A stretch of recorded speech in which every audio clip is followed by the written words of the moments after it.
Roll call, please. Mayor House. Here. Mr. Donahue is absent. Mr. Greenfield. Here. Mr. Adams. Here. Mr. O'Knight. Here. Mr. Smith is absent. Ms. Samara. Here. All right, notice of this meeting was provided to the Bernardsville News, Courier News, and the Star Ledger. Filed with the municipal clerk and posted on the municipal bulletin board on December 11th, 2018. Please join me in the Pledge of Allegiance. I pledge allegiance to the flag of the United States of America and to the republic for which it stands, one nation, under God, indivisible, with liberty and justice for all. I just wanted to take a minute and make an announcement that Chief Valentine just gave me. Our former police chief, John Mataluna Sr., who was with the police department for 36 years, passed away today. Visitation will be tomorrow from 4 to 8 at Galloway and Crane in Basking Ridge. He was, one of our well-known, well-loved, respected policemen, and we really, our sympathies go out to the family. Can we just have a moment of silence in his memory?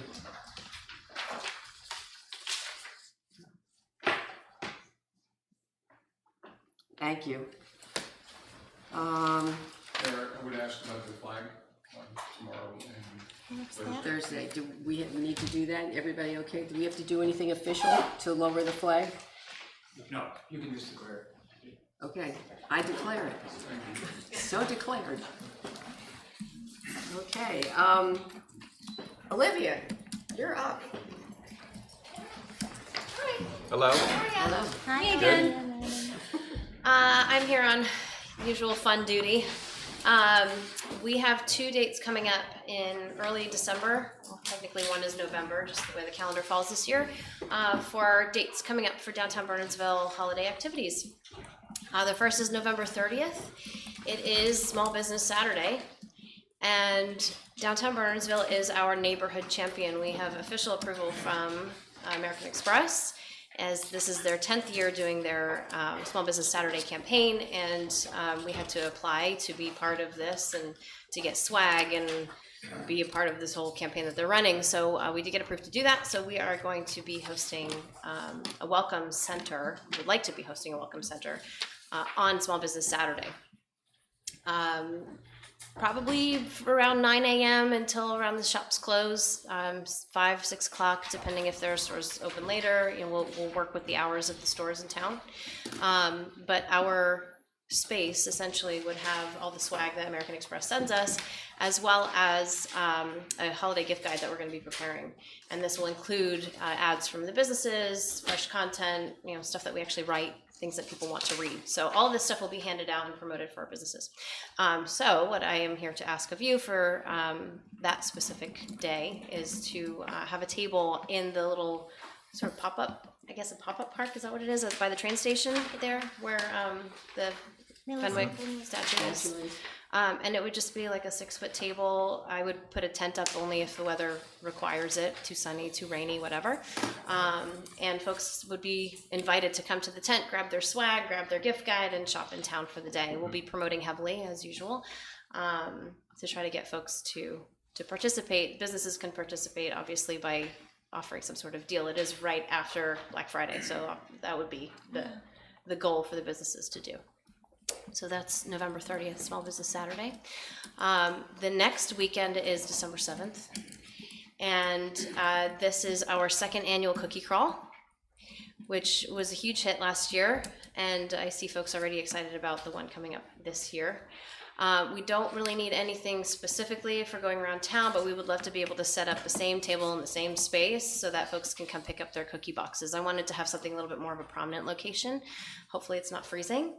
Yeah. But that's for me to worry about since I'm the one that's going to be doing it. So, we'll try to find some sort of heater, I guess, if we need. But we would be holding a tent or a table in the same space.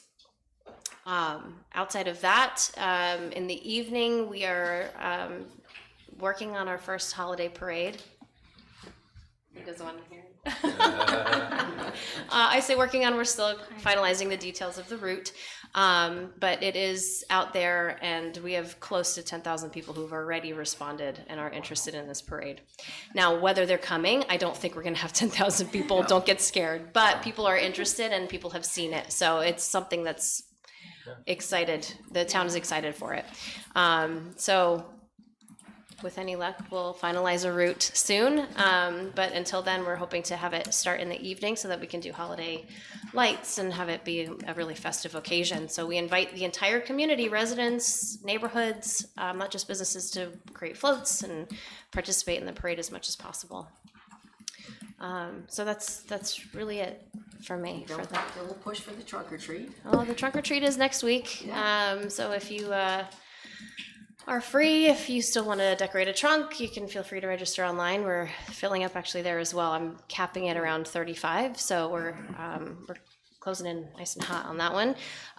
We'll have a movie. We will have a couple games for kids, and Fairy Tale is going to do a craft too. So it's just a little fun stuff for Halloween next Friday night from 5 to 8. And if we're doing plugs, tomorrow is really actually more important, I think. It's our community meeting for everyone in the community. We are going to be talking about a few things, but mostly our mural project that we're working on. So if folks have ideas and things they want to share about the mural that we're working on, we invite everyone to come. 6:30. In the 6:30? media center, not the cafeteria. Yes, it's not the in the venue cafeteria? changed. Yeah, Yes. we changed the venue for the projector. It's easier to see the projector. Yeah, in the media AV center. requirements were better in a different room. So that will be 6:30, starting in the AV room at the high school. So we invite everyone to come on that. And there's no problem with a tent being on that area, right? I mean, that's a. It's the It would just be fire prevention, we just have to check it out and see that it meets all the requirements, so it's something So that that, there's yeah. enough. you sent me room. that. Yep. Okay. Yeah, you sent me that. So I was Yeah, like, you have Somewhere at the center of town? The we're gonna use the transit space. down by. Yeah, it makes more sense. The tree is probably going to be in place already by the 7th, so, Yeah. or I'm sorry, by the 30th, so it just makes more sense to not have it there. If we're gonna talk fire prevention for their permission, should we mention that there might be a heater there? Like one of those overhead heaters or something? I probably won't No. have one. If you do, we can tell them about it, so Okay. let me know. Can we just ask them if it's okay? Okay, Then yeah. that way it's available. If we suddenly. It's already okayed if you decide. Well, hopefully it won't be freezing, so. Hopefully, yeah. And I don't really want to have to purchase one, to be honest, so. No. We'll figure that one out, I guess, when I get there. Yeah. But, okay, awesome. Good? Yeah, Good, well, good. All right, thank you guys. Olivia. Thank you. Okay. Our, Do we need to are you ready? to vote on anything for that, Okay, Jack? Or good. Okay. it's all just okay? Okay. Our second presentation is going to be about what's coming up sooner than we all thought, is the 2020 census. So I will turn it over, and I'm not gonna say your name right, Tahira. Thank you so much for having me here. It's Tahira Gomez-Smith, and I apologize, this is crooked. There's gotta be a better way. Well, let's see. It's not bad. Sort of. I'm gonna borrow this.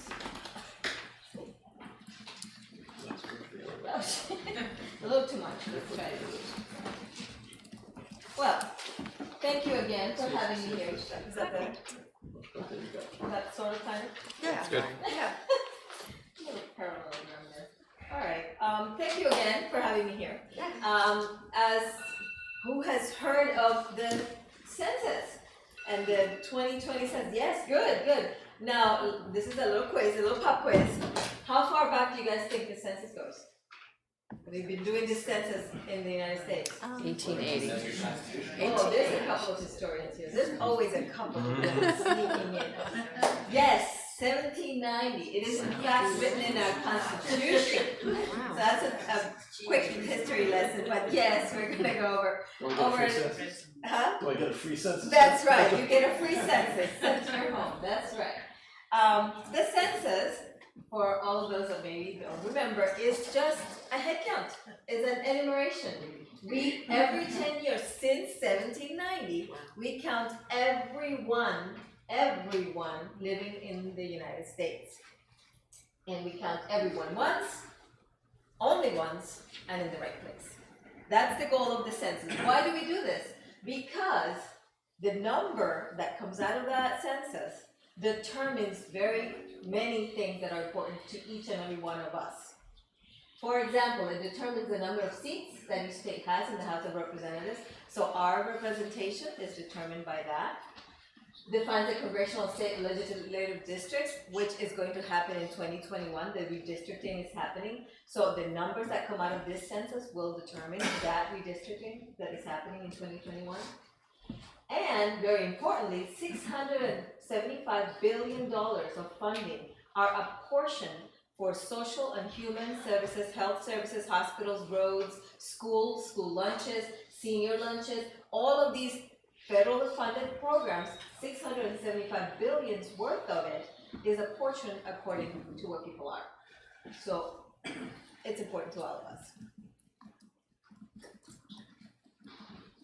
It is three things that we want to talk about the census tonight. Is one, it's the law, 1790. It was actually written into our Constitution.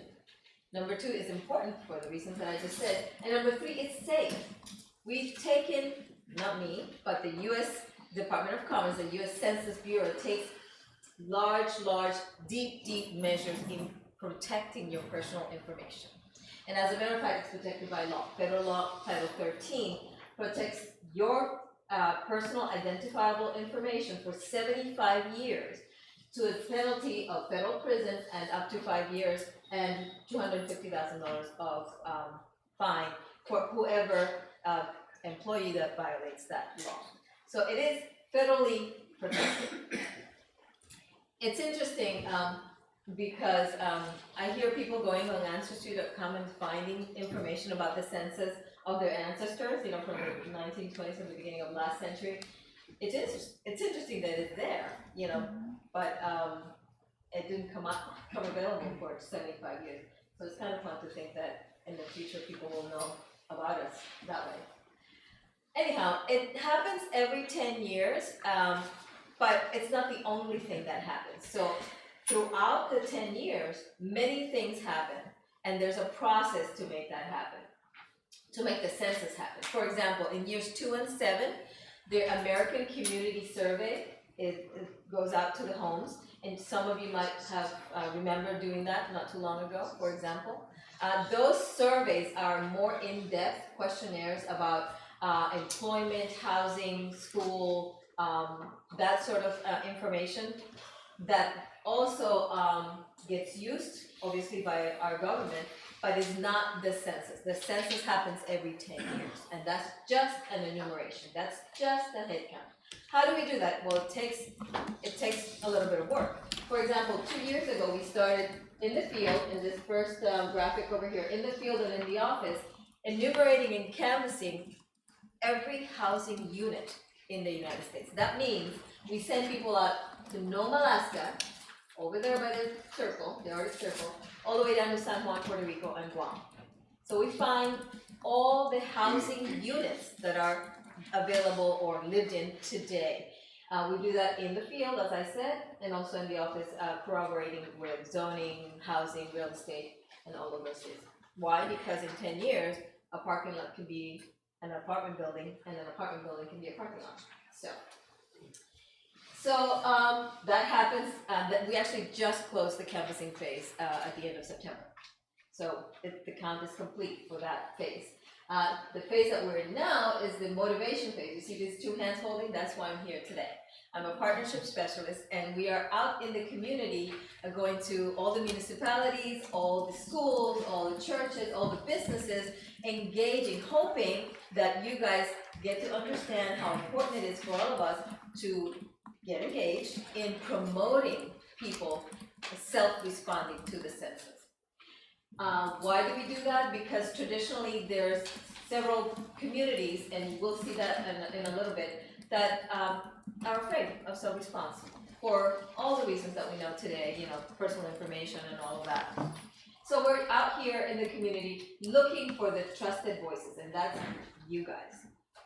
Anyone in your circle of influence, please tell them about the importance of the census. That's why we're here. We're here to engage the trusted community voices to spread the word. Oh, I'm sorry, I'll go back one more, sorry, and I'm trying to go fast because I know you guys have a whole meeting ahead of you. The next phase is right here, and it starts in December. You'll start seeing social media, radio, TV ads about self-responding. And this is the first time since 1790 that you'll be able to do the census in 4 different ways. You'll be able to we'll be able to go online, you'll be able to call and do it on the phone, you'll get a mailing if you don't do those the first 2, and if you don't respond to that mailing, you actually will get somebody knocking at your door, the traditional census takers that we all remember. So that is this phase here. When we that will happen, Census Day is actually April 1st. So if all of these 4 things don't happen by April 1st, then throughout the summer we'll send out field representatives of census takers to go to the actual homes to complete the counting. At the end of next year, 2020, we then submit our report to the president on December 31st. That is the cycle. Okay? As I said, this is the first time you'll be able to do it in 4 different ways, online, on the phone, by mail, or in person. But it's also the first time that we're offering 59 languages that you can do this in. So we're, again, trying our utmost to reach out to the majority of our national residents, right? People that live in our country. So in the first, by internet and in phone, you'll be able to access immediately 12 languages. You'll be able to request that. There's an additional 59 non-English languages available to you upon your request, including Braille and Sign Language. And this is also, here's a little plug for our next thing that I'm going to say, it's this is also why we're hiring at community level. So we have, whereas in 1790, Thomas Jefferson took 650 horsemen to go across the nation to count every man, woman, child, per home, city, and town, today we're looking to count 329 million people. We need a lot more help, a lot more horsemen. And we're hiring. So I'm going to tell you a little bit about that. These are the languages that are offered. Again, the written census will be in English and in Spanish. Then the 12 languages in bold will be available internet and on the phone. And then the other 59 you can request. You can request partnership assistance and recruiting assistance to come to your community to offer these languages. We have 117 partnership specialists now in New Jersey with 15 different languages available. So, one of the things that we're doing is opening field offices. These field offices are not for the public, but they are to help the field agents. And in New Jersey, we have 5 different offices. One is in South Plainfield, which is closer to here. These offices are assisting the partners. So again, I'm here to hopefully engage you guys as partners to promote the census. And these area offices are there to help those partners print materials, customize materials, and then the messages that you want to give to your community, whatever is appropriate. Here's the map of New Jersey, and this is probably the closest office to you guys. Thank you. So as I mentioned, we are recruiting for the reasons that I just mentioned. We need to be culturally appropriate. We need to have languages available. We need to know where people are that need to be engaged. So that is why we're hiring at the local level. Now, we are doing a big recruiting event in the local communities next week. Next week is our National Recruiting Week. We are offering not a permanent job, but a temporary job that could be full-time, part-time, flexible time, $18 to $36 an hour, depending on your language skills, social media skills, computer skills, statisticians. We need all the skills out there. And so we're hiring. So one of the things that I'm here tonight is to hopefully perk your ears if you have any church events, any book club events, any back to school nights, any local community event that would be appropriate to have a mini job fair. we want to be there with some assistance to help people apply. It takes about 10 minutes online. We will bring tablets and laptops and help them apply because we need the local talent and we want that. Yes. Is there a minimum age? Could you take a high school student? 18, I'm sorry, yes, you have to be. No, that's okay. Yep. About 18 But you years. can be retired though, there's no upward. So why do we need the local trusted voices? Because of today's environment. As I said, people are afraid of their personal information being exposed. People don't understand, why do I need to give the government my, where do I live? Because the money is coming back to us. As a matter of fact, New Jersey lost 2 seats in the House of Representatives in the last redistricting because of our census numbers. We need to be counted, everyone once and in the right place needs to be counted. And we need your trusted voice, your circle of influence, to help us do that. How do we do that? We engage partnerships through local officials, as we're doing here tonight, hopefully, but also colleges, universities. We are working, the state of New Jersey has formed what we call a complete count committee, which is, a gathering of partners to come together with a plan, formulate a plan to do public service announcements, to do printed materials, to do post links on their websites, that sort of thing. So we are engaging everyone into what we call complete count committees or whatever appropriate committee to reach out to your community could be. Okay. How do we support? Well, we don't have monetary resources, but we have better than that. We have technology and human resources.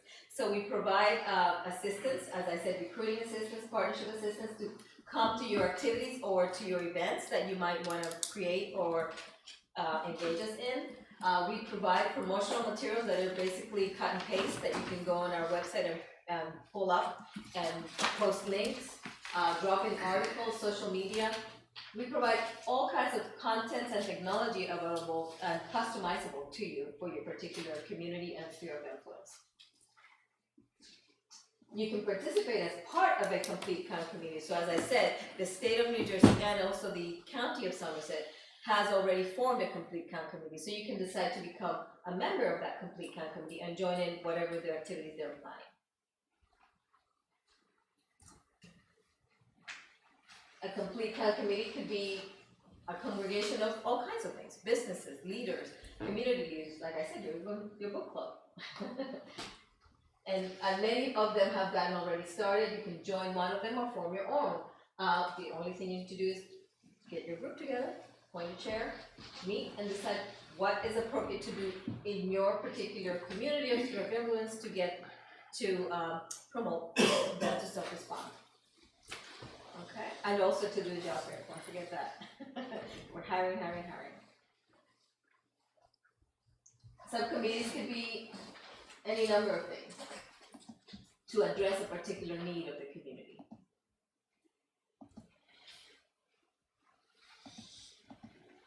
We can do PSAs, local media. A lot of these meetings are televised, so we've been posting our presentation, for example, in some of those televised meetings so that people can go and look and consider being part of a committee, for example, or just consider taking some of the information for their community. One of the tools that we have available right now, you can all look in your phones or in your tablets or in your laptops. It's on our 2020census.gov website. And this is a live map of the whole United States, but I've zoomed in here to New Jersey so you can see a little bit. This map gives us a lot of information. It actually gathers all the information that has been collected throughout past census. And as you can see, there's many colors. Specifically, the colors here are pointing out at the percentage of people or areas where percentages of low self-response are located. In other words, the areas where people are traditionally not self-responding to the census are the darkest blue.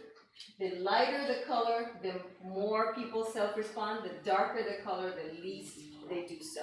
And again, these are probably the areas that we want to go to inspire to self-respond.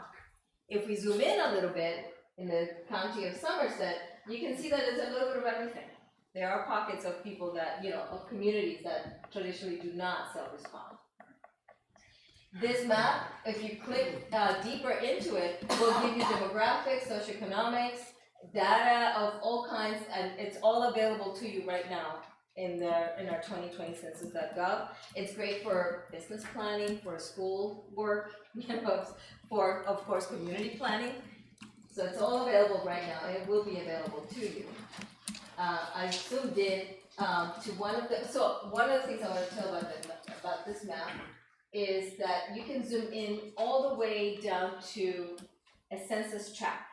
A census tract is an area, for example, of Bernardsville that is delineated by some geographical thing, a main road, a river, a particular subdivision of housing. The tract, a census tract, is a particular plot that contains up to 5,000 housing units. So that's what we use as a basis for our study, our socioeconomic data and all of that I just mentioned. If you click into the census tract that is Bernardsville, is Census Tract 527, you will see that it has overall a low response score of 16%. That means that 16% of the population in this area do not self-respond to the census. So there's a little bit of work to do to reach out to the community. The information that we've gathered here, I've blown up a little bit here, and it's a little bit hard to see, but I'm going to tell you that it has a ton of information. Not only the median age, household income, who's graduated from high school, who has high-speed internet, how the percentage of people that speak English, Russian, Spanish, Japanese, you name it, the housing units, the occupation of those houses. So again, all kinds of very interesting and useful information to you and to your particular business, school, church, municipality. It's all available there now. And this map is called a Response Outreach Area Mapper. So if you go to 2020census.gov/ROAM, R-O-A-M, you will get to this map and you can zoom into any area and see the data collected for that particular area.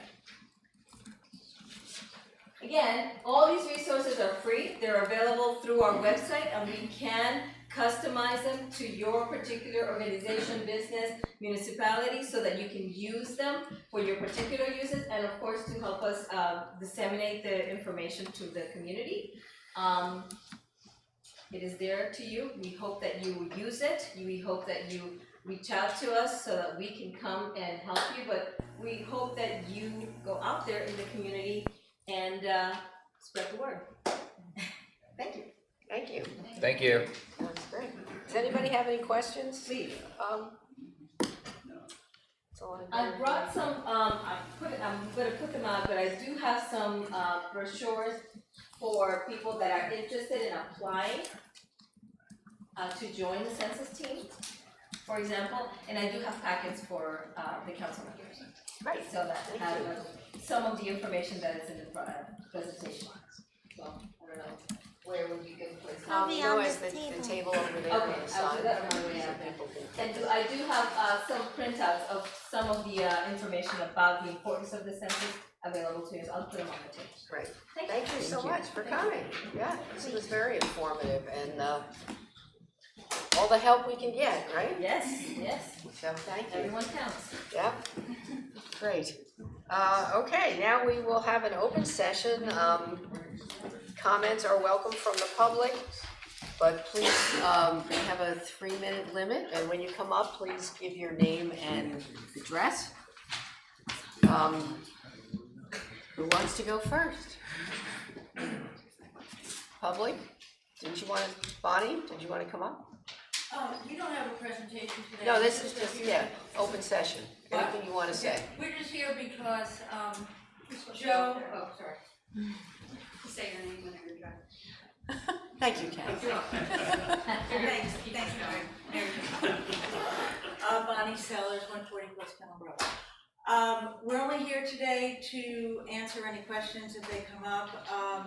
Joe, one of our lawyers, together with Jack, our other lawyer, prepared a resolution. We're in favor of the resolution, the council will know about it. Report comes back on December 12th after it gets sent to the planning board, and so we support the resolution. Thank you. What, It's for, It's downtown revitalization. yeah. It's to declare it, actually it's on the agenda, it's to, an area in need of Revitalization. redevelopment. I always get that wrong. I saw somebody's hand go up, yes, in the back.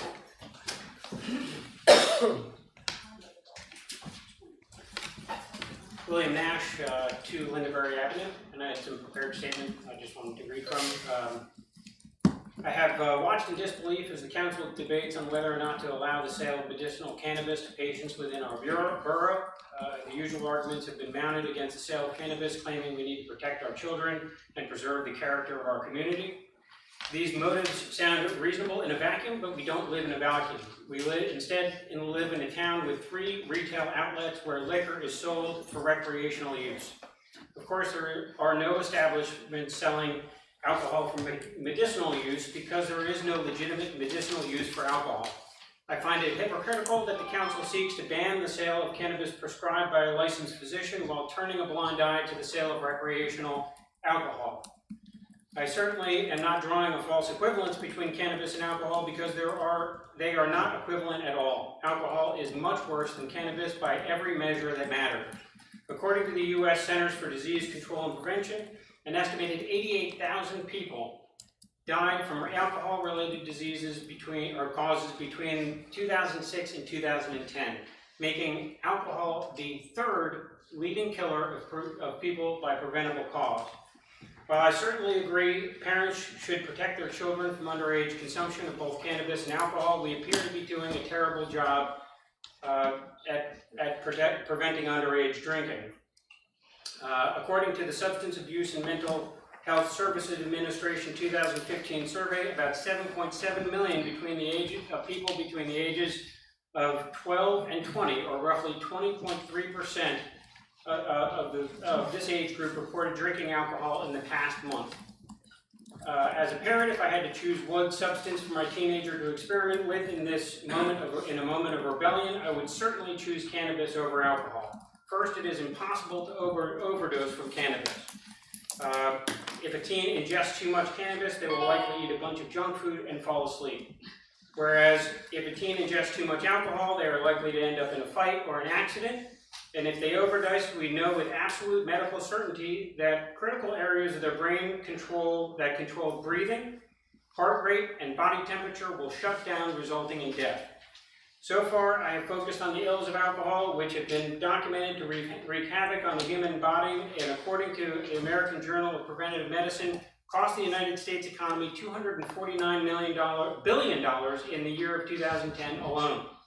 One needs to compare the carnage wrought by alcohol to the myriad health benefits experienced by cannabis users, including mitigation of seizures, pain, and depression, to understand my frustration with this council's proposed ban. I believe we do not need a nanny state to protect our children or us from alcohol or cannabis. We need to teach responsible use and help those who misuse drugs to find substance abuse treatment. Lastly, if you want to preserve the character of our community, stop approving banks and nail salons, and create a sensible plan to attract residents and a diverse array of local retailers to our downtown. Thank you very much. Since you read I'll that, submit that. can you give the copy to, thank you. Thank you. Thank you. Anyone else like to come up at this time? Tom?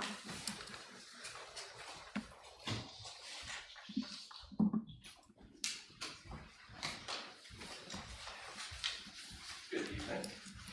Tom Wood, Grove Street. Just got 3 quick questions in 3 minutes. Roads. Do we have any roads in the works? We've been on a roll for the last several years with repaving roads, as we constantly have to be, and we've done a great job. I'm just wondering where we stand with Woodland and where we stand with future projects. So, Isn't there a list? Public Works, we have a plan for this year, and we're considering what the plan is for future years based on budgeted availabilities. I think we still have about 1.6 or 1.7 million dollars in our road referendum, which was passed about 5 or 7 years ago. So we're going to budget that money for next year. If we can't spend it all in 1 year, we'll maybe be over more than 1 year. So we also have a list of all the assessment of all the roads and a prioritization, which includes both the conditions of the roads and the amount of traffic that travels on the roads. Sure. So that's available too if you want to take a look at it. So we're considering making a plan to move forward? No, the plan is that we've prioritized all the roads that need work based on what the conditions of the roads are and the amount of traffic that they get. So we have a prioritized list, and then we plan our budget based on how much money we have, how many roads we can pave each year. Okay, so there's no plan necessarily, like, we have our plan to consider roads, but we don't have a plan that next year, every year we used to always hear, next year it's these 4 roads, next year it's these 4 roads, because it takes a couple years to get one road done. So by the time we approve our budget, we will have the list of roads that will be paved in 2020. And The list of roads that were to be paved in 2019 was established when we did the budget in 2019. Sure. So since the budget's not yet done for 2020, we don't have the named roads, but we have the list of roads with priorities, and we can look at where Woodland falls on that list if that's helpful. Well, started. Woodland's Just wanted already. for Wait, finishing. no, Oh, okay. that's So then I running need into to check some- and see when There's it's other done. issues, that's Woodland and Stevens. I know there's something going on there, but. Yeah, we had an issue with the soil, and so they had to retest the soil, and it got delayed, so I think that's scheduled for late October? Yes. Is that right, Ralph? Yeah, to be finished. Okay, It did and get then, delayed. because this thing's making noises at me, low-income housing, where do we stand with that? We kind of forgotten about that Affordable last housing? year. Sure, The- affordable housing that we're required to meet. Yeah, we're working on our first project, we're in negotiations right now. Okay, and then fishing derby, do we forget about that this year? Fishing derby, I thought we had one, It's didn't we have gotten one? bigger and bigger every year, but it's not on the calendar this year. It seems like That's we have our recreation. blinders on. I thought that was in the spring, no? So the Was it in only. the fall? Yeah, I believe so. Usually recreation does Drought that. season. So I received an email from our rec department saying that because of the plantings around the pond, Yeah. they didn't feel that there was enough space to host it this year. So they didn't do it. Yeah, there's like ground plantings It around was it. one of the grants we received to plant around the pond to minimize the erosion that was happening with the soil around it. So, John Donahue he's the rec liaison, but I don't Yeah, I we don't can know if check. they discussed Okay. it, but That would be a we shame can not get to back have to it. you. Yeah, It would be a shame not to have it, but I think It it's Yeah. been typically, it's It's been awesome. been a blast. It's been awesome, and typically there's enough room for everyone to kind of find a spot, but we I have was to work impressed around the with plan. Gladstone's pond, I went to Art Park, and their edge is Yeah. tight, it's nice. Yeah, they're gonna redo theirs too, I think soon. Okay. So when the We'll email find came out. around that said we weren't gonna do it this year, I sent a response and asked, can we reconsider this decision? Because I felt like it was a successful event and it would seem a shame to not have it this year, and then I think it just all went quiet after I that. think it's the recreation that has to. Yeah, I'll check, Tom, we'll find Thanks. out, thank you. Anyone else from the public like to be heard?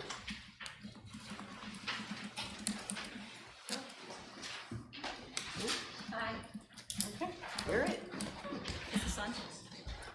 I'm Julie Blackstock, 14 Wesley Avenue. I want to come and voice our support for the proposed speed hump on Wesley Avenue.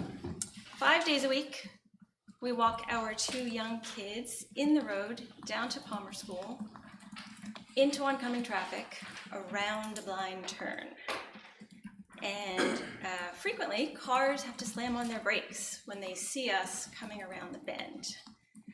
We're not the only ones. There are at least 3 other families on the street who take their kids down to Palmer School. And in addition, the Palmer School teachers, once a week at least, walk somewhere between 80 to 100 kids, 3 to 5 years old, down to the park or to the library in the street. No crosswalk, no sidewalk, no speed bumps. So not only would we love to see speed humps on the street, we think there's also a real need for an additional digital speed sign. placed somewhere between the church and Palmer School so that cars coming up the bend, I think it's in the westward traveling direction, it would be very visible to them. I know that's certainly our greatest pain point on the road. So yeah, that's basically it. I don't worry about my property values. I don't worry about the noise. I do worry about my 3-year-old getting flattened by a bus. I'll leave you with some facts from a UK government study. At 15 to 20 miles an hour, a pedestrian is 10% likely to get killed by a car. At 20 to 30 miles per hour, a pedestrian is 50% likely to be killed. So it seems like small changes, but every little bit counts. So we are in support. Thank you for taking up the issue. We appreciate it. Thank you. Anyone else? Yes? Karen?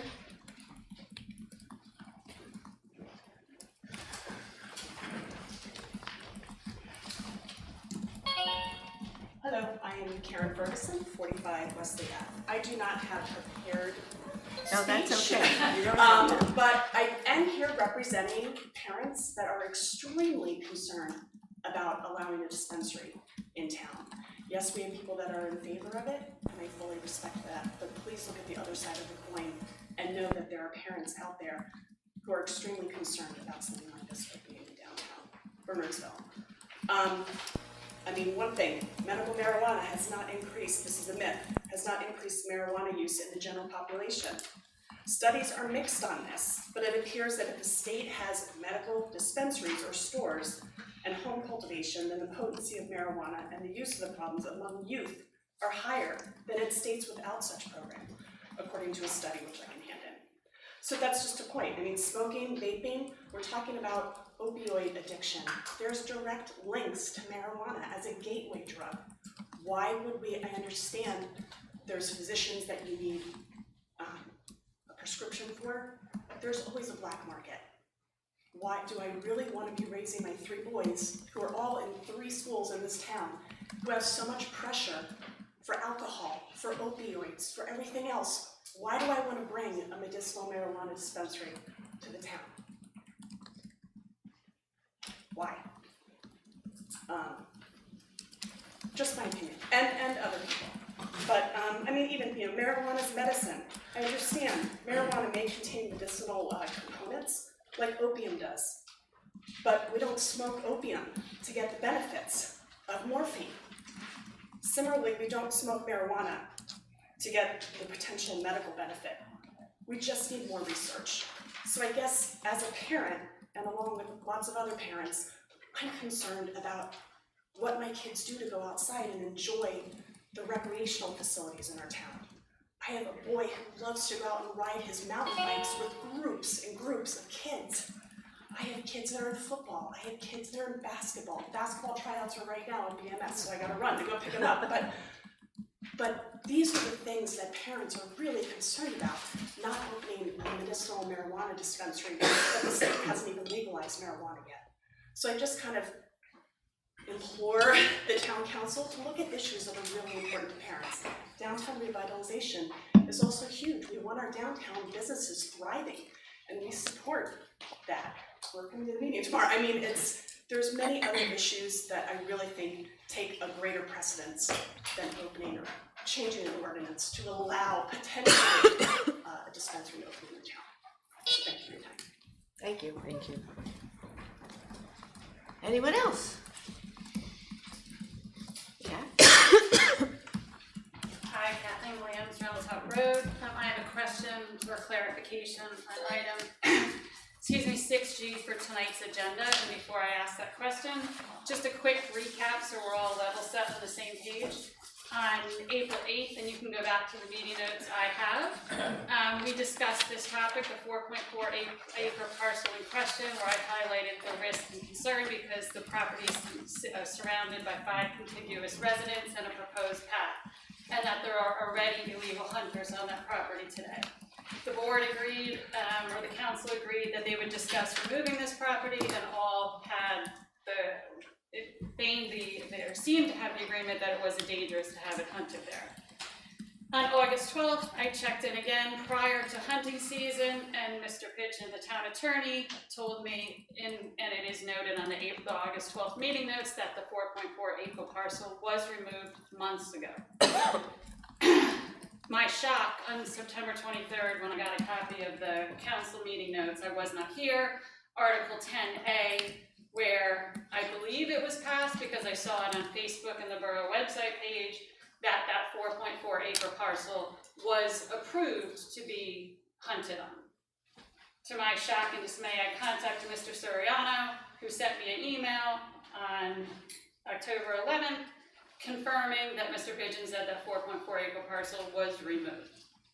So, question tonight is, what is the vote, what's the discussion on this 4.4 acre parcel? God bless you. I think that's exactly what the discussion is I think when it came up, I think when we had the resolution, On September 23rd. yeah, the question came up was, I thought we took that off, and Anthony was gonna check to see whether we had actually acted on it or not, which is what we're item gonna talk about. 10A is just references, if you go back and read it, it just referenced the Borough Spring/Laurelwood property. And if you go back to their 2018 documents, this is where the 2018 documents had the list. So looking at what was passed, it's not cited specific to list the specific parcels. So that's what I'm asking for clarification, since I had confirmation from the town attorney on August 12th and written by Mr. Soriano that it was removed. I don't know how it could be voted on September 23rd, when on August 12th it was confirmed it was removed from the area that was to be hunted. Was it confirmed as removed? I'm not familiar with that. It's in the meeting notes. I thought it was removed. Yeah, and that was, Anthony checked the minutes and we But I did thought say that. I thought we checked and it was not removed. Nope. That we said we were gonna investigate it. We said we were gonna investigate, that was back in April, but then in August, when Here's the Kathleen meeting. came, she Yeah, said, no, I know he said she that. asked if it was removed, and then it was, the consensus was that it was removed, but there was no motion made to remove it. So it's not technically removed. It's not official. It's not officially removed, I guess, because it wasn't, But it was a consensus. it was a consensus, but there was no motion to remove it. Can So- we remedy that tonight? So can we make a motion tonight to do that? So that was gonna be our discussion at that point, so thank you for I wanted to bringing it make up sure now. we were all level set before you voted. Yeah. So thank you. I think we should level set though, because I'm a little confused, because I was under the impression that it wasn't removed. So if it was communicated that it was removed, maybe we miscommunicated, is that right? No, I have a letter from I the think town I- clerk saying it was removed, confirmed Yeah. by Jack Pigeon. I remember the discussion. But and I I'm thought we asking had Jack agreed. and Anthony, was it actually removed or we just miscommunicated that it had been removed? No, it's my recollection that the consensus of the council was that it was to be removed. But we didn't officially no formal do a motion. resolution or a motion. So is it removed or not? I would say yes. It is removed, you're saying? Yes. Okay, so the last meeting that we had, the Representative Ed English, had a comment and a perspective on this as well. I mean, it's like one meeting we have one answer, one meeting we have the next answer. We keep going back and forth, and we always have one representative, but not both at the same time, speaking to us about the pros and cons. Well, so, Well, the council can decide tonight what you want to do with that particular parcel. It doesn't matter what was done in the past. So the statement by the town It's some attorney written- was he's false some on written August 12th, comments but I about was the- told it was removed, or the email from the borough clerk that said the property was removed was not factual. No, it was factual, but the council can decide tonight whether they want it in or out, regardless of what they did in the past. so if I could just interject a little bit, I think the reason why there was confusion is because Burrow Springs and Laurelwood. Has 3 properties. Exactly. Agreed. And the reason why. There's a 13 acre there's a parcel, conf- 0.69 and a 4.4 So acre Ed parcel. was under the impression that the only one we were removing was the tiny piece. But we were all kind of under the impression that it was the whole thing because of the side, the narrowness and the closeness to I'm other not here houses. talking on the 13.69 No, acre that was- parcel, was okay. that's between what the highway 202, 206 Right. up to Laurelwood, that was not one I was debating before. because there's lots of space. So That's you're 13 okay with acres. that staying on it, The even 4 if it's, point- yeah. It's not contiguous to my property, and it's not completely surrounded by residential properties. The 4.4 acre property Has is houses. surrounded by residential properties, Right. a small entryway, excuse me, and a proposed borough path right through the center of it. Yep. So of the 3 parcels, The .69 would be excluded because the town downzoned from 5 acres to Right. 3 acres Yep. for public hunting. So the .69 is is off. not even close. And because the hunting, The the hunting 4.4. committee before the deer management team had combined that historically, the .69 with the 4.4 to make the 5 acre threshold. So when you downvoted to the 3, the 4.4 acre parcel came up, which is why I was here in April. So that's the one that I'm questioning. What, and I guess we can either talk about this later or now, but what I was gonna say is that now that we've acquired more open space, that maybe we could add the parcel on 202 further down, the 271 Mine Brook. And we could add the 10 And- acres on Claremont as well. Exactly, and keep And this take off. that 4 out. Cause I mean, Can we've we- added so Right. much more that I'm just here to I debate think that's a more good like middle for ground. safety of the children. Yeah, in the and I neighborhood that remember are your already in point, and I think there was another resident here as well, that there's homes all around All that around piece. it, yeah. And I think we shouldn't think about that we may add on other properties. I think we ought to look at the 4.4 on its own merits. You know, should that in and of itself, regardless of whether we add other properties for hunting or not, there's about 100 acres total when you add up everything. This represents 4% of all the hunting area, and it's the only one that's below 10 acres. Everything else is 10 to 35 acres. So, It really is an anomaly to be there. yeah, I think we put it on because we needed more space, but now that we have more space, we don't need it. We don't need to use that small. The argument that Ed English has is that this feeds into, and I'm sympathetic to the argument because I sit on the Shade Tree Committee with the deer culling, which is really helpful, but does 4 acres really make a difference when you're talking about, the other larger properties? I don't think so. Not if you have 100 to replace. And there's a 13 acre parcel that's the continuation of the deer. Yeah, I think it's fine if we remove it like you wanted and just. Jack, what do we need to do? I think we should have a formal motion. Okay, I don't misinterpret anything. And, I think there was another person wanted to comment. Go ahead. Okay. Johanna Wissinger, Water Road. I just want, if this, whatever way people go, I just wanna make sure that on record, that people hear that the green team and any of the environmental groups all feel that it is safer to have deer management. It is safer because we pick the lands, we know there are police are involved.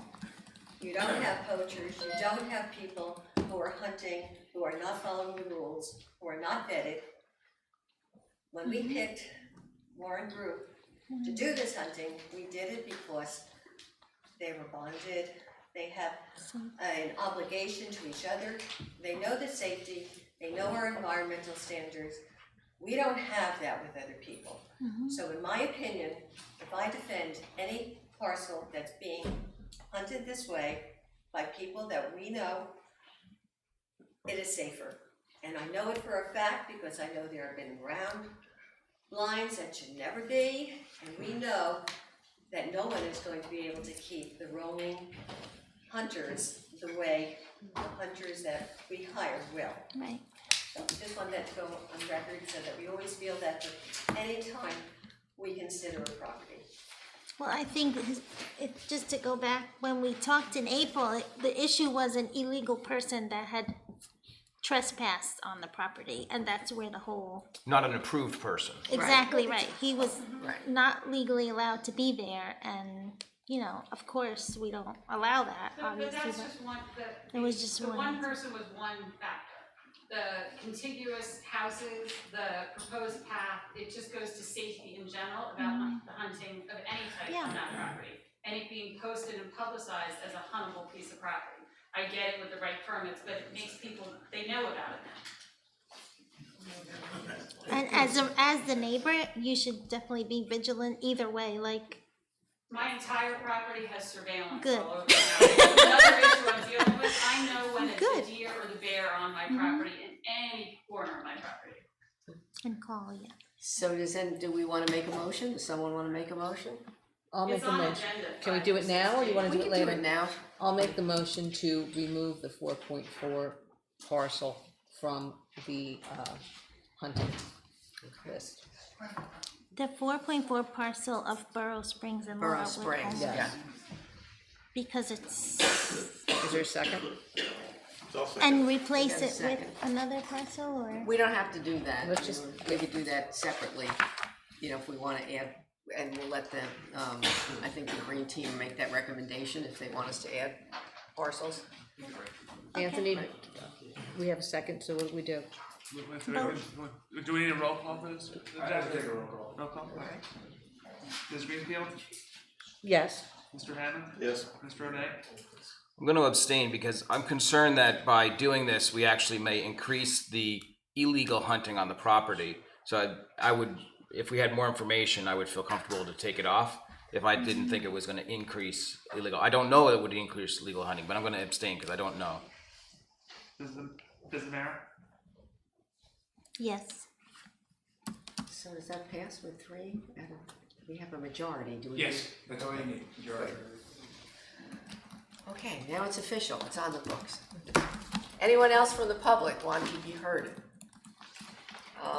Then I will close the public session, and we will move on to ordinances. We are continuing the public hearing.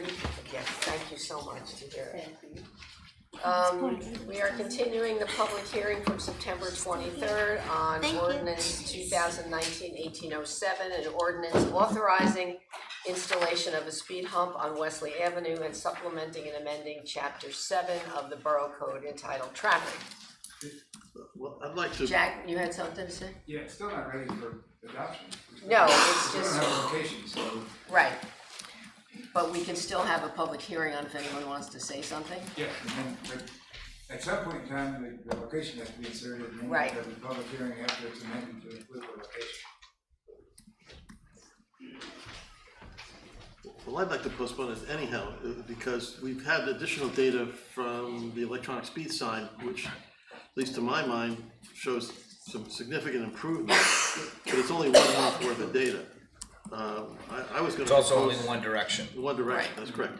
So I was gonna propose that we postpone this until the November 12 meeting, that would give us at least the month of October, but at the same time, ask the chief whether we can place an electronic sign on the opposite side. In fact, based on what we've heard already from the open session, perhaps place two, one at the corner before the Palmer School coming up from 202, and then one on the opposite side of where one currently exists, on its way down to the straightaway towards Mount Airy Road. And because we right now with the speed hump, and I recognize I'm arguing against a proposal that I originally proposed, but that's more or less permanent. These two electronic signs, which are much less cost, if they're equally effective, or in fact more effective, that would be a better solution. So Plus, I'd I like believe to that- postpone this till November 12th. So you can make a motion to continue the public hearing until November 12th. At that time, I wouldn't be ready for introduction, but you can consider further amendments or writing them down, whatever you choose to do. Well, before I do that, Councilman O'Day was gonna say something. So I believe the signs also offer us a data collection opportunity that we don't have right now. Right. I would ask the chief and Doug if do we have one or two more electronic signs that could be deployed or redeployed into those locations?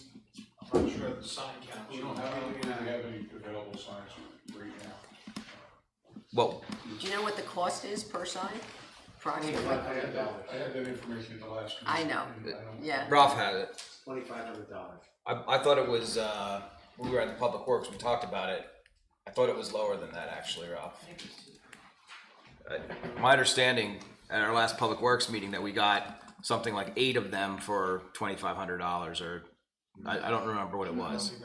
Can we find out what the cost is? And, so we have to buy 2 more, or can we also inventory where our existing signs are to determine if redeployment of 1 or 2 signs is an option? Because I think within this month of, if we push us to November, if we could find out the cost of the signs and the ability to redeploy signs, that would be useful information, especially if it happened earlier. If it could happen quickly, we could actually have another month's worth of data too. So I think it's a good approach that I Dr. think Hammond's it's offering. important to get that data because other residents on other streets are asking, well, we got a speed hump in Wesley, why don't we get one as well? Well, if we can show that at a much lesser cost, that the use of electronic signs are effective, then that would be a better way to go for a number of streets. Do we have the pricing for the speed humps? Oh, they're like, 6,000 each, I Oh, think, okay. at I least. thought with installation, it was actually more though, Yeah. once you So factor in basically the the labor same. costs. yeah, they're I not, think that's a good idea. Yeah. All right, so Doug, if we can get all the costs for the speed humps and costs for the signs, so that we can have that information available, we can take a look at it. Do we have Public Works meeting scheduled in the near future? Not right now. All right, so we need to put that on the agenda for our next Public Works meeting, please. So, Jeff, do you wanna move to So I'll move that we Continue the public hearing. continue the public hearing? continue the public, I was gonna say, thank you for the right language, continue the public hearing until November 12th. I'll second. Can I just say something about the speed data that we collected? I've been hearing over and over again the word speed study, speed study, speed study. The police department, just for clarification, all we do is collect data. We collect data with the instruments that we have available. We look at it, we analyze it, we use it to get an idea of what's going on. We use it to deploy, enforcement strategies.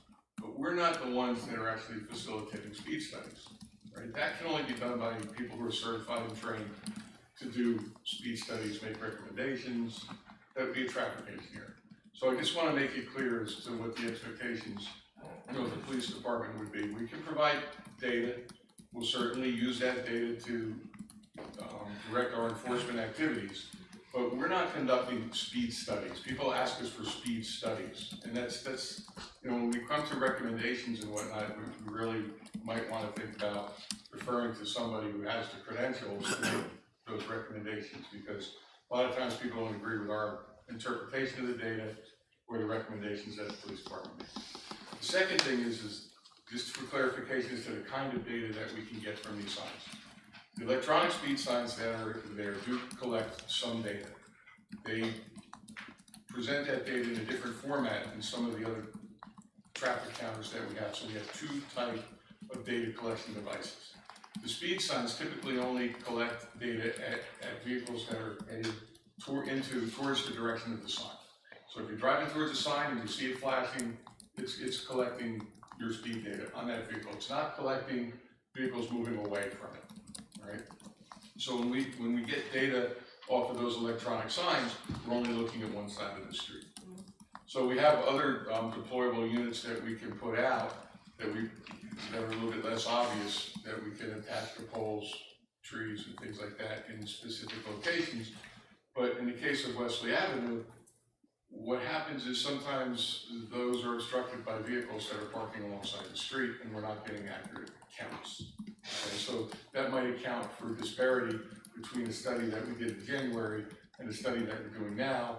Why are they different? Well, somebody's having construction on the seat, there's 4 construction vehicles parked in front of the machine that we put out there, so we're not collecting the data, even though the sign is there.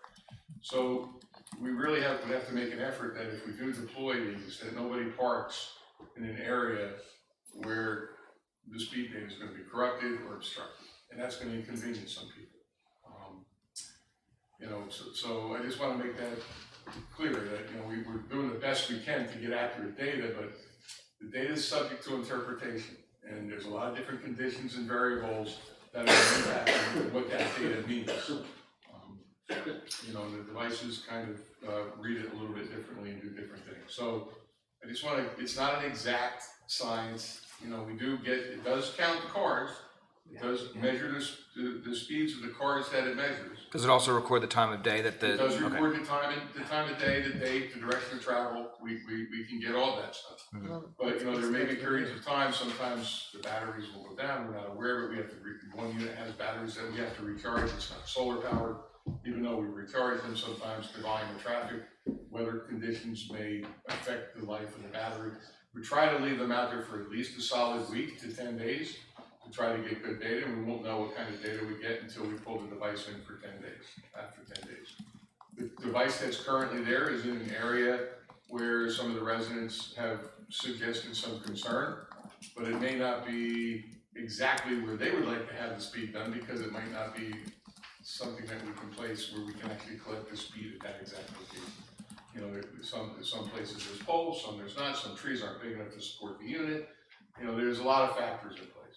So we can go out and deploy the counters to get more data. We do have a counter out there now, so we're trying to collect some more data on the other side of the street. But anything, quite frankly, coming from Anderson Road towards Route 202 right now is not gonna be accurate because there's too many construction vehicles that are blocking the view of the machine. If we put it too close to the street, we're not gonna get an accurate speed, we'll get a count. If we put it too far down where we think we wanna get the speeds, we're gonna get blocked by the vehicles that are working there from 8 in the morning to 4 in the afternoon. And we're not gonna be getting an accurate count because of all the vehicles that are there. Speeds are going slower anyway because the travel lane is being restricted right now by construction vehicles that are in the area. So we may be getting artificially reduced speed. So you take the data for what it's worth, we'll collect the data, we'll present the data, we'll try to get a couple different data sets to look at. But it's subject to interpretation and it's open for discussion. It is what it is. So it may not be exactly what we're Probably looking the for. best resource will be the residents noticing a difference if they're working, you know, that. You know, I think, Chief, you know, all your points are noted. The caveats are clear.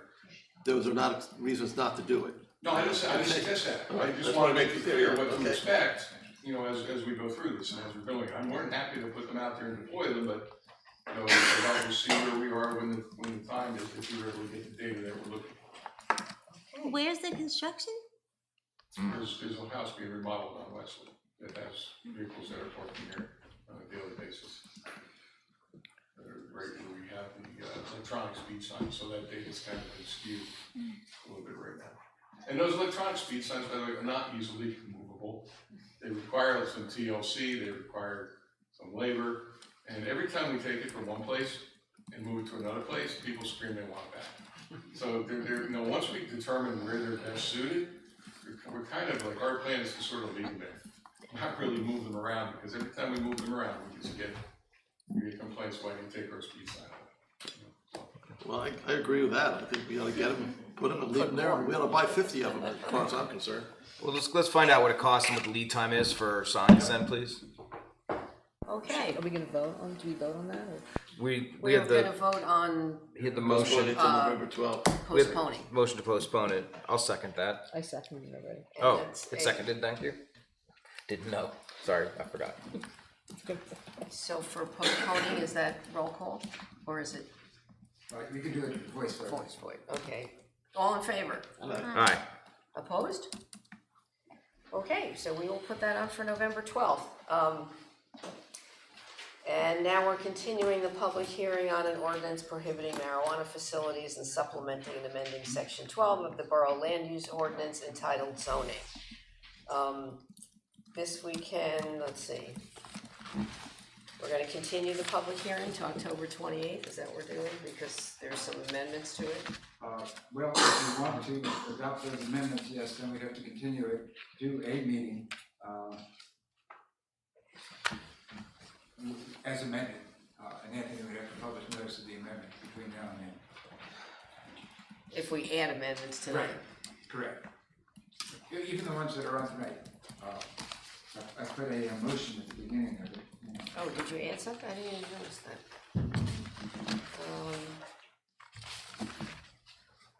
What did you add? Just two clarifications, you'll see. I thought it was the same. No, we changed the title, the change, Yeah. the provision. Right, but we did that, I thought we did that last time. No, the Oh, wording. facilities and dispensaries. Right. And then, I added dispensaries to the title and clarified the exemption language to say that the provision shall not apply to licensed physicians writing prescriptions for Yes. medical marijuana and pharmacists filling prescriptions for medical marijuana. right. Or people participating in clinical trials. Right. Right. Which we had before, but this was a clarification stuff we were. Right. Okay. Now, if anyone wants to make additional amendments tonight, they can do so. So I have a proposal. I noticed one of the exemptions that's listed, so it says it's, these things are restricted in all areas except for the items below. And the last A, B, C, D is items that are accepted, meaning they're not restricted. Hemp was one of the things that's listed, weight of other ingredients, and then cannabinoidal, Cannabis oil. cannabid oil, Yeah. commonly known as CBD. So what I wanted to add to the language there was say that any CBD, since this is basically allowing CBD, that's what this says, right? Yes. Okay, I would want to say only any CBD product, has to have a certificate of analysis with it, which tells the potential customer what's in there, and this would help us prevent, counterfeit stuff that's been in the news lately, as people, buying something they think is a safe product, but it's either a counterfeit product or it has something in it that's not on the label, and it was recommended by Consumer Reports that that anybody who sells CBD should be required to provide a certificate of analysis with that product, and I think that's a reasonable amendment to have to this item D, 1223.16 item D, to include that wording to that extent, and I would like to ask Jack to do that if the council agrees, direct Jack to make that change, to have that in there. So you need a motion to add and to amend? Is that what we're doing? Would you like, I'm not sure, would you like me to come back with language at the next meeting adding that? Right, so Right. that's what I'd like you to do. So I'd like you to write up Great. wording to add to item D or as item B in this, to say that you can't sell a CBD product without a certificate of analysis. Okay, Right. So that we are preventing counterfeit products from No, getting I into the retail stream Right. in our town. One of the things I think that's everybody's occurred with selling the it now. 2018 Farm Bill that was passed at the federal level, has basically opened this up, and because the states, nobody has any sort of control on it now, it's sort of an open season on CBD. Yep. And this would at least allow us some level of control, or at least allow us to go and shut down somebody who's selling products that maybe aren't appropriate. So why don't you just move again to continue the public hearing until October 28th? We can make all the changes then, and then continue it and hopefully vote on it at some point in November. Okay, does anyone have a problem with that amendment, with the change in language? Are we good with that? Well, I'm good with that. I actually Okay. wanted to amplify that and add something to that if I can. Do we have to do that in sequence, or should I voice it now? Yeah, you can voice it now.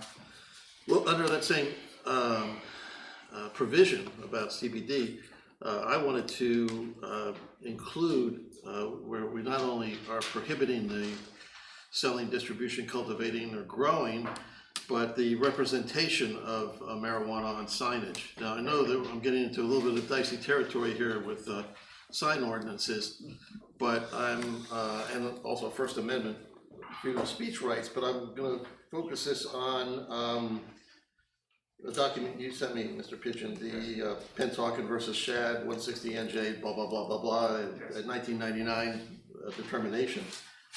And if I read that as a non-lawyer, that if it's within the government's interest, and it lists a number of things which are in the government's interest, you can limit commercial speech. One of those, for example, has to do with public safety. The other has to do with aesthetics of the town, both of which we've talked about.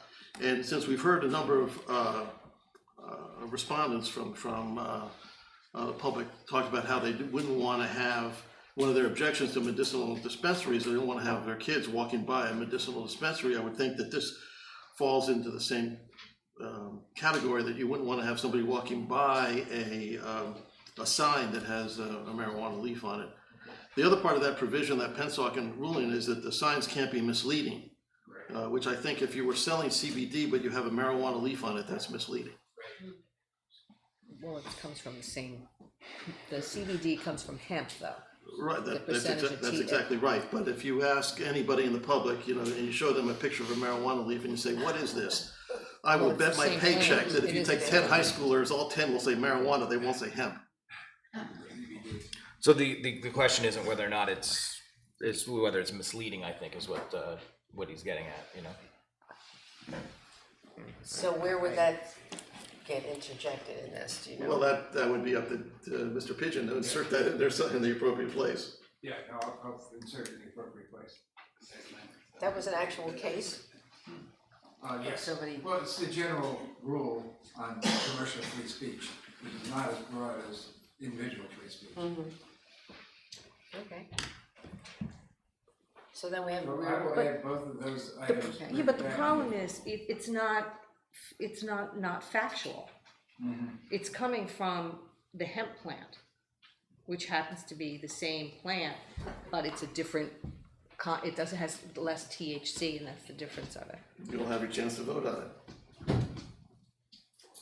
Yeah, each of these amendments will be voted on separately. Okay. So you will, I'll just come back with the language and it's up So to you all. each amendment's gonna, okay. Yes. Okay, so we then need a motion to Continue the public hearing till, So I move to continue the public hearing to October 28th. 28th. Yes. Okay. 2 weeks from now. And what? And that enough? And I've been directed to And- add those two items for consideration by the full council. Okay. do I have a second? Second. Okay, all in favor? Aye. Opposed? Opposed.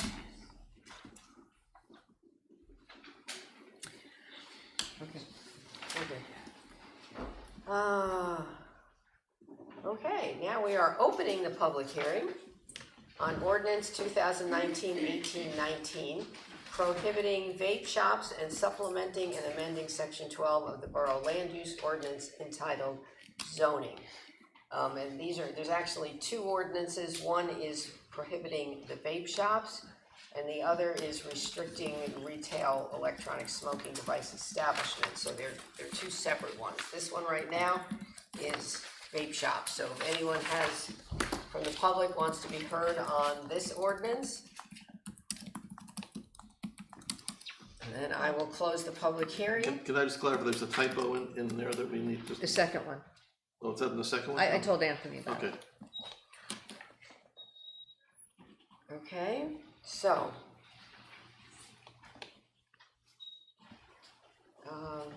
You wanna take this, Jeff? I just wanna check to see if there's any other there. Okay, so there was another typo brought up by the planning board in the fifth whereas, that the word Oh, and yeah. is in there, should be any. Okay. Just to correct that before we vote on it. Okay, There were a couple, yeah, They had a they had couple 5 of different things, things, but yes. I think, Jack, have you seen the 5 things that they, planning board? I mean, I don't think they're material. Right. It's up to you, I mean, they just recommend. Well, one was defining the word vaping, but I don't know. We talked before the meeting, several of us. Okay. I'm not sure it's necessary, it's kind of Right. self-explanatory. I think that the one about the fifth whereas is the only one that I think is really material. The and to I mean, any. that's worth doing, yes, I mean, and that doesn't change the nature of it, so it's fine. Okay. Well then, So we're not gonna accept the other ones? I mean, they're just recommendations. Yeah, Right. so I'll move ordinance 2019-1819 prohibiting vape shops and supplementing and amending section 12 of the Borough Land Use Ordinance entitled zoning. I'll no, second. you say to be passed on final reading. Oh, I'm sorry. What else do I have to say? To pass on? All right, is it pass on final? I don't see that even on here. I move to pass ordinance. Oh, and pass ordinance on final reading and adopted as published. There I'm you sorry. go, that's it, I'll second. okay, roll call, please. Ms. Zamara? Yes. Mr. O'Day? Yes. Mr. Hammond? Yes. Ms. Greenfield? Yes. Okay, now we will have a public hearing on ordinance 2019-1820, which is restricting retail electronic smoking device establishments and supplementing and amending chapter 3 of the Borough Code entitled Police Regulations. Anyone on the public wish to be heard on this ordinance? And did we got all the corrections with the ages? Did we work those out? I told Anthony. Okay, good, so that's all good. Can I just add just one Yes. clarification point? Kathleen Williams, Round Top Road, I fully support banning vape shops, banning electronic cigarettes. I was an executive at CVS 5 years ago. We walked away from $2 billion in revenue. because evidence proves every ounce, every puff, every one causes damage, so I fully support that. Just a question for clarification, so I know we're banning the shops, are we banning them also at all public places? The zoning ordinance just prohibits vape shops as a primary use. No, I get it, but my question is, are we going to the point to protect our children that on all borough properties and facilities, we're banning vaping, e-cigarettes, I see what you're etc.? saying. That's actually already state regulated, that's already Oh, state law. it's a state, okay. That's I already just state wanted- law. This is to take to another level, to amplify what the state has already done. Is it state law for I don't know. 18 and over or It's 18? 21. 21. So the state says you can't sell to anybody under 21, and says you can't vape in public or in a public place, If you're under 21. park or school, et cetera. But you're talking about anyone, not in Anyone, public, in just any like public- I think you're talking about expanding the no smoking prohibition. Yes, With yeah. vaping, so we Right. can certainly consider that, it's not part of this ordinance. Okay, well, I would urge you to look at it, evaluate it, and consider it, because it is, right, in a public place. I know other parents have expressed concern about their children. I don't want my child in a public place with an adult smoking, Who's vaping in vaping? their area. Right, we can expand the definition of smoking. Does the state, I thought the state banned vaping in public regardless of age, no? Nope. No, I don't think so. Unless it was only 21? Okay, well, thank you for your consideration. Well, can we then, I mean, is that a major amendment that would delay things, or can we do that? It would be a totally separate. That would be ordinance, separate, because it's yeah. going in Separate different ordinance, sections, okay. yes. Yeah, that could be a whole nother. So we could not incorporate that into 1820? No, because it would, I think we should look at the other ordinance. Okay, They all were right. separate. Okay, I'll follow your lead. Would you like me to bring one for the next meeting? Yeah, that would be good. We need to agree, I think everybody agrees. We need to What? agree that we want a new ordinance. It would be, yeah, It would a be sample, separate. we'll get a sample. Yeah. Jack, you'll Yes. find us a sample of a couple that we can look at and see how other towns have handled that. So we can go ahead with 1820 though, right? Yes. So I'll move ordinance 2019-1820, restricting retail electronic smoking device establishments and supplementing and amending chapter 3 of the Borough Code entitled Police Regulations. I move the ordinance 2019-1820 on final reading and adopted as published. I'll second. Okay, roll call, please. Ms. Wakefield? Yes. Mr. Hammer? Yes. Mr. O'Day? Yes. Ms. Zamara? Yes. Okay, I assume the next one, that's for introduction, is a recommendation from the police department The four-way stop. for the four-way stop at Garibaldi Yes, this came from the police department. and Bernards. So public safety, Christine, are you on public safety? I'm on Public Works. You're on public safety. Yeah, I can move. Okay, well, But I I'm in can favor. talk about, this was kind of a joint, this is a result of the walkability workshop. Well, it started before, I can Yeah. brief you on it. So, for some time now, we have been dealing with some site obstruction issues at the intersection of Garibaldi Street and Burns Avenue. Part of the problem is that the property lines are so close to the street that there are site obstructions that interfere with traffic entering Burns Avenue from both sides of Garibaldi Street that are outside the borough right of way. And that don't allow us to remove them or demand any improvements or changes without us actually acquiring the property. From what I understand, Jack, we've had this discussion back Yes. early on, that the borough would have to physically go take the property to be able to force the homeowner to do the various improvements. So, one of the options that we have was to look at what we can do to improve the access onto Burns Avenue without infringing on private property, and that's the installation of a four-way stop application. So basically what a four-way stop would do is it would force vehicles that currently have through street access on Burns Avenue to come to a complete stop at that intersection, Which which is would slow allow traffic. vehicles exiting Garibaldi Street on both sides to be able to come forward and see that the vehicle stopped and safely enter onto the street. So it's similar to the three-way stop that we put on Old Army Road, where we had some site obstructions with vehicles turning out to Mullins Lane. We put a three-way stop at Old Army and Mullins Lane for the same types of reasons. Police department looked at it, we talked to some of the tenants of the house, we talked to some of the people on the street. There's definitely a site obstruction at that location, we documented that. And then I even visited the site with Henry Ney, who was our traffic engineer, who's done some work for the borough, and we were looking at some various different spots in town for some future projects for him possibly. That was one of them. He offered his advice and said it's absolutely, you know, in his opinion, fits the criteria of a four-way stop. And the good part of it is the METCD does not require an engineering study for the borough to go in and put a four-way stop here. It only, it suggests that we should, it doesn't say we must. Okay. And he looked at it, and it's a no-brainer as long as you can clarify that there's an obstruction here. So we did that. And then our investigation was further supplemented by the walkability study that was done recently on Bernards Avenue. We get to tackle everything, all the recommendations for Bernards Avenue to make that more of a walkable community, you know, sidewalks and things that, improvements that can be done in that area. They also identified the particular site obstructions and the problems at that intersection as well in their analysis of it. So at this point, what we would like to do is introduce a four-way stop at Bernards Avenue in Garibaldi. That would have to be done by ordinance. It requires the placement of signs, stop bars, and advanced warning signs, particularly on Bernards Avenue, that there's a pending stop ahead and a new traffic pattern at that location. I've already asked John McDowell to go ahead and start to make plans to get those posts in the ground, because once the ground freezes, we're not doing anything until spring. So I know he's working on ordering some signs and hopefully getting those posts in before too long, in anticipation that the council will act on this in a favorable manner. Do you think that will help slow traffic on Bernards Avenue as well? It will stop traffic. Because that's, I mean, that's been a problem with them flying down, so now if they have to slow to get to the stop. It is definitely an added result of the stop sign, but we're prohibited from using stop signs to slow traffic for speed control. Right. Stop signs can only be used to control traffic at an intersection. They cannot be strategically placed to reduce speeds.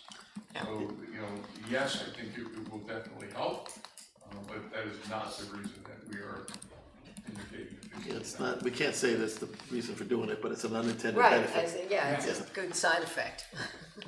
Okay, so would you like to introduce Sure. that? Can I ask a question before? Yeah. Can we add crosswalks to this? Because I didn't notice that we were gonna include painting crosswalks across Bernards. That would be a separate project in itself.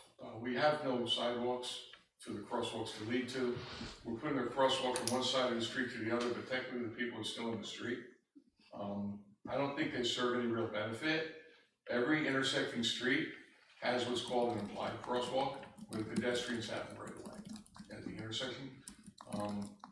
You know, to put crosswalks there would be a separate, we'd probably have to have a traffic engineer come out and justify that. It's not something we can't just go painting crosswalks. I don't believe it. I think there's some physical limitations as to that particular intersection, as to where we would even actually place the crosswalks.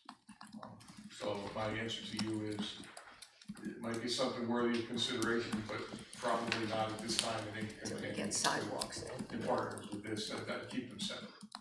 Okay. So I'll move ordinance 2019-1821 on behalf of the Public Safety Committee, establishing four-way stop intersection of Bernards Avenue, Garibaldi Street intersection, and supplementing and amending chapter 7 of the Borough Code entitled Traffic, to be introduced by title, passed on first reading, published according to law, and that a public hearing be scheduled for a meeting beginning at 7 p.m. Monday, October 28, 2019. Second. All in favor? Aye. Aye. Opposed? Okay, that is introduced. So to Christine's point, do we want to entertain an idea of looking at getting contracting with a traffic engineer to look at the idea of crosswalks? We'll talk about it, I guess, in Public Works. Yeah, I think Okay. Public Works and probably Public Safety should both take it up. Okay. You get the next one too. So this is, just as a little bit of history, this is the Shade Tree Committee, should be Shade Tree Ordinance Update. This was actually discussed several months ago, and with a little bit of confusion, we dropped it off the last schedule, the last meeting inadvertently, so it's coming up again. This is ordinance 2019-1822 concerning the Borough Shade Tree Ordinance and supplementing and amending Chapter 8 of the Borough Code entitled Tree Protection to be introduced by title, passed on first reading, published according to law, and a public hearing be scheduled for a meeting beginning 7 p.m. Monday, October 28, 2019. The intent of this revision of the ordinance is to make it enforceable, since there was language was lacking in the original ordinance that our zoning and enforcement people felt that they couldn't act upon it. I only have one change to the. Well, let's have a second first. We have a second. Oh, I'll second. Okay, so comments? In section 13-14.1C, where it has the time 1 year, Yes. can we make it 60 days? Where if they have to pay into the tree fund, they have to pay within 60 days. Why are we giving them a whole year? Well, because they can pay or they can plant the tree. So Well, they have if the they pay, they have to pay within 60 days.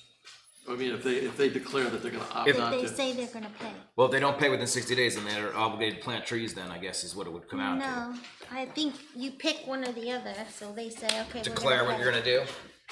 And once they say they're gonna pay, we don't collect, or we don't even, we're giving them a year to pay. And I think that's too long. Yeah, I think we were thinking about it in terms of we were given them a year to plant. Which, you're looking at it from the other way, which I think is a valid way. We could say that you either decide that you're gonna plant or pay. But then you get into, what if they say, well, I'm gonna plant, and then they change their mind? Then let them pay with interest then. Well, then you're making this very complicated. Why don't you just leave it the way it is? I think a year is too long. Can I make a point, Representative Shade Tree? Yes. Yes. A good example would be the Conti project. That project is a couple of years long. So certain projects and certain trees coming down, you know, a year really isn't all that much when you look at the full scope of why that tree's coming down. So I think This, a year would be Good point. yeah, what I'm saying is the contribution in lieu of planting trees shall be made within 1 calendar year from the issuance of the related permit. So they already applied and said, we're gonna pay for X amount of trees. And we're saying, you have a year to pay up that money. You have to understand that the current ordinance says nothing. Yeah, so why are we giving them It's a whole- silent, which means they never have to pay. So Exactly. we inserted the 1 year thinking that it's a balance between either planting or paying. But when And they may not know that decision right away.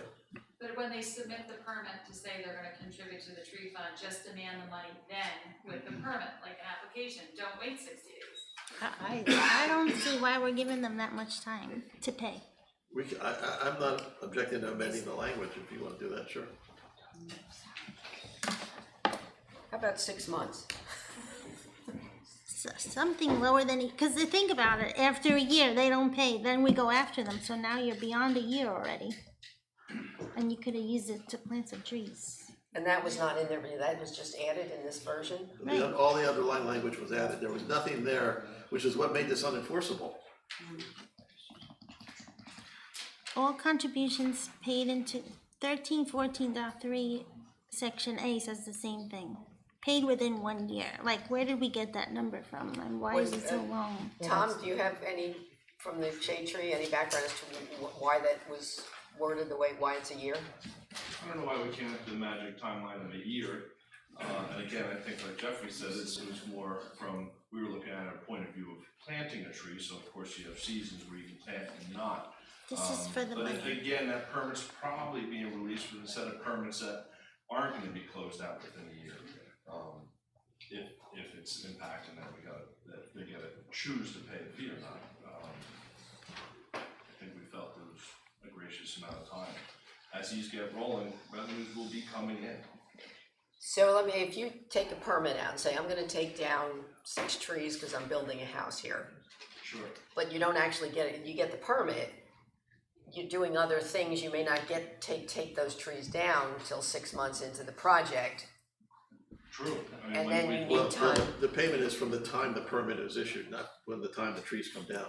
Right, but I'm saying if you wanted to plant them, then you can't change your mind, like suppose you decided, oh, I can plant 6 trees, and I already paid, now I wanna put the trees in, I don't know.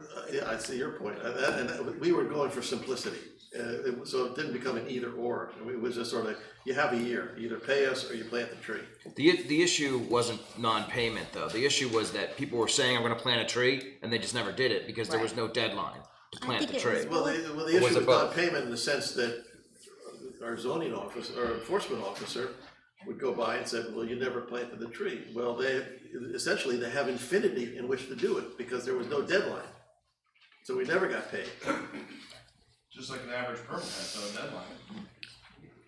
Take a permit, It's go probably for not a a shower, problem. get a shirt, I'm not Yeah. required to final inspection. I think we should leave it as it Great. is. This doesn't even say when they have to plant the tree by. So what? It doesn't say when they No, have, it it just just says the says the project's money completion. is in a year. It doesn't say anything about how long they have to plant the tree. Well, if they have to pay So for we it need in a to- year, then they have to plant the tree. But it doesn't say or that. pay the money within a year. The word contribution is meant to be, I believe, No, it does say that. It says the contribution in lieu of planting trees shall be made within 1 calendar right, and year. the contribution here is either the tree or the money. And it's worded So if that you look farther down on 13-14.3, it talks specifically about money going into the tree fund. And then you have a year of that, so you have to look at it in its entirety. So a year after you get your permit, the officer can go and say, where's the tree? You say, I didn't Yes. plant the tree, well then you have to pay us. Or then there's a summons. Right. So that's their signal is when the year's up. They go and find out whether there was a tree or they get money. And I kind of agree with Christine, This but isn't- you can introduce it tonight in title only, and I'll make sure it's clear before the second reading, or before it's public, right? So is anybody against the idea of giving them 60 days to pay and 1 year to plant? Yes, I'm against that. You're against that? I think it should be the way it is stated. 1 year to plant or pay? Yes. One year to plant may be a problem because with applications that involve one of the boards. Because With you what? may be removing trees for a 50-house subdivision, and it takes 4 years to build. So it's hard to set a deadline for that. For planting So a I think tree. planting should only be for those applications that don't require any board approvals. Because the boards can set a deadline that Right. they're not gonna get signed off on, and not gonna get their bond back unless they've planted the trees and done all the other improvements, Okay. on-site improvements. So that'll be part of their wording then you put in for that. Right. Planning, the 1 year deadline is for Those applications that that don't don't involve board approval. So it'd basically be a single-family residence that's That's removing what I'm trees. Right, in place. yeah. So it's the consensus that it should be 60 days for payment in lieu, or 1 year for those applications, for replacement for those applications that don't involve one of the boards. I'm supportive of that. I'm fine with that. I I think wanna leave it the way it is for homeowners, and you could do whatever you want for, the 60 days is fine for me, for the other, Okay. but not for homeowners. Okay, so it's up to you guys, I'm just trying to get a consensus. And why is that, why do you think, want it that way? For the homeowners? Yeah. I mean, Well, you just- have a year to either replace the tree, and then just like what Jeff was saying, then the inspector goes and he sees if where's the tree, if not, okay, I need to check. So you're like, but for a contractor doing a development project, I they would should leave pay. it, well, you could do it if, I'm not objecting to that. I would leave it as it is for everybody, but if you wanna get the money up front for, I don't know why you would do that. It doesn't Why- make any sense to me. why you wouldn't want the money up front? Well, who would give you the money up front? They should all give us the money up front. If a contractor is cutting down the trees in a 4-year project, Right. he's not gonna give you the money up front to replace the trees when he fills out the permit. What if he runs out of money in the 3rd year? Then Well, do we you have think you no would? trees Okay, and no if nothing. you think you're gonna find somebody who would do that, Well, the only thing is, but it's that one That wouldn't much? qualify anyway because he'd be going before boards. And as we talk it through, I think it should say that those applications for a tree permit that do not involve one of the boards have a year to either replace the trees or to make a contribution into the tree replacement fund. Because that gives the homeowner the option, gives them a year to either plant or to make a contribution. For a homeowner. Well, that's what we wrote. Yeah. So, and. Is that what it says though?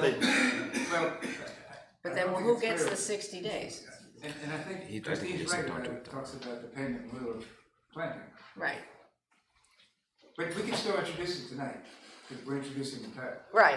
So I have introduced it. And you did, Yes, and we had a second. We had a were just second, discussing and so it. We haven't make voted. sure we're all clear here. It seems so simple in committee. So if it's a homeowner, Right. they have a year to replace it or pay for it. Right. And if it's required, if it's a big development, required board approval, what's your suggestion then? That we leave it alone, because that's up to the board. Okay. And they would do that as part of their improvements. That'll be part of their plan, okay. So this only applies to homeowners. Right.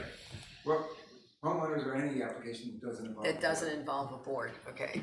Ed, did you have a? I was just thinking that most of the time, an exception can be made and they could apply if they needed an exception because death in the family, could be that the road had to go through, or electrical water supply wasn't done, or, I mean, there's so many other things that can go wrong with a project, even for a homeowner, not just a major project. So I think it would be perhaps nice for people that be able to apply for an exception with approval. I'm not sure what the wording would be for that, but there are many times people need an exception. Like a hardship exception or something. We can make the ordinance way too complicated. I know, Think of a that's what I'm situation afraid of, that look like yeah. that person should apply to the council for some kind of relief. Yeah. So Can we vote? we're leaving it with just adding the, except for those who have to go before boards, is that what we're adding? Well, I just put it in the section that only applies to. Right. Okay, so with that, But we're clear now what the substance are. Right, and you're gonna clarify the contributions He's means saying a which should tree be or 1 year then. money. Correct. Yeah, okay. wait, I have Is a that you planning okay board with that? comment here. I wonder whether it makes sense to provide that expressly for major subdivisions, that it will be a matter to be considered by the planning board. So many times, there's so many issues that you forget about stuff. And it should be clear that getting the trees replaced is one of the matters that has to be approved by the planning board. But Jeff, wouldn't it be part of the board approval that certain trees have to be replaced or whatever? Well, And I'm just then saying, the engineer will monitor it. So it's in the ordinance and the checklist of things that have to be looked at, so they're not overlooked. Okay, yeah, I can add something. That's a good idea. Yeah. Okay, so we've introduced it, so So we're still at 1 year. we're at 1 year, yes? We're either or. Okay, so, all in favor? Aye. Aye. Aye. Opposed? I would like it to be less time. But your vote is? 6 months. Well, I don't want it to seem like I like the amendments, but I just think 1 year is too long. And I would like to come to like a 6 month or for the payment part at least. Well, but then you're Payment. giving away the option from the homeowner to do either or. I mean, that's fine, but that would be the difference. But I think the way the Shade Tree Committee recommended it was to give the homeowner the option during that time to either plant or make a contribution. Aye. Okay, so we will have a public hearing on it next meeting, October 28th. All right, resolutions. We have 19-194 through 19-203. Any questions or to take some off the consent resolutions? Or questions? Well, I think the homeowner for the maple, if your anybody vote. has questions about 6. No, that's a discussion item. Oh, okay, never Yeah, mind. no. I have a question on 19-202. Yeah, there's an increase in the pay rate for the SLEO. Just the chiefs. Chief? So you wanna move the other Are one? we gonna move the others out? Like, do we usually pull it off and then? Well, I mean, you may not wanna pull, do you wanna Okay, pull it no, off? well, I just had a question about it. Okay, well, let's do the question, and maybe you can leave it on if you're okay with the answers. Okay, so the Chief? Yes. Question? SLEO 3, are these exclusively working in our school district, or do we have SLEO 3s that work elsewhere in the borough? They can only by statute work on school property And in that's- schools. So we have one at the high school campus, we have one at the middle school, elementary school campus. Is that where we have reimbursed? one position filled, we have another one that we're probably have filled by the end of this week, pending the finish of the background investigation. What happened with this was, we advertised for 30 days, and we had no applications. Our rates were at the bottom of the salary range that was being offered with other municipalities. Some of them are offering up to $45 an hour, even more. We're at $27 and change. When the law was first passed, there was a slew of applications, and the towns that were interested in them, kind of, all those positions were filled, and now everybody who wanted them has them, and, there's, they're kind of cherry picking the ones that are left. So $30 was about the bottom of the range, so we increased it from 27 and change to, I think, $30. Yes. Yeah. And before we did this, we re-advertised with the new rate, because we had no applications. We talked to the superintendent of the school district, we discussed it with the board president, and they indicated that they were agreeable to a $30 increase. It's within the total amount of money that was appropriated within the existing agreement. It's not going to change the amount of money that was appropriated for the current contract. We have enough money there to cover the increase. So we had, because we listed the hourly salary, we had to amend the contract. If we hadn't put the hourly salary in, and only went with the total amount of money for the contract, we would be fine. So Jack suggested that we amend the contract. Did you get more interest now? Yeah, we got not much, but we got it filled. Okay. So hopefully by the end of this week, it'll be filled.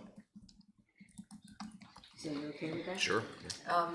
Just on 190, Anthony, 19195, the ordinances that we're closing. Ordinance 1416, it's Peter Tract with a T, not a K. Okay, I'll make that change. Okay.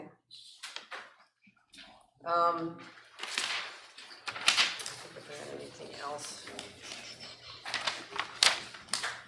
Any other questions or on any of these? So, Tom, you wanna move those resolutions? Were we gonna talk about 203 at all?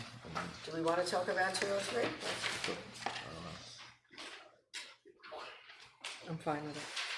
Hold on, what's the? We made all the changes in the lot, we added, this resolution, this is the latest version. You added all the lots, Joe, Oh, for this, for 19203. Yes, good evening, Joe DeMarco, Special Redevelopment Council for the borough. Yes, so this version contains a number of lots. It includes the train station lot, which is the borough-owned property, and the transit-owned property. It includes the municipal parking lot off of Mount Airy Road.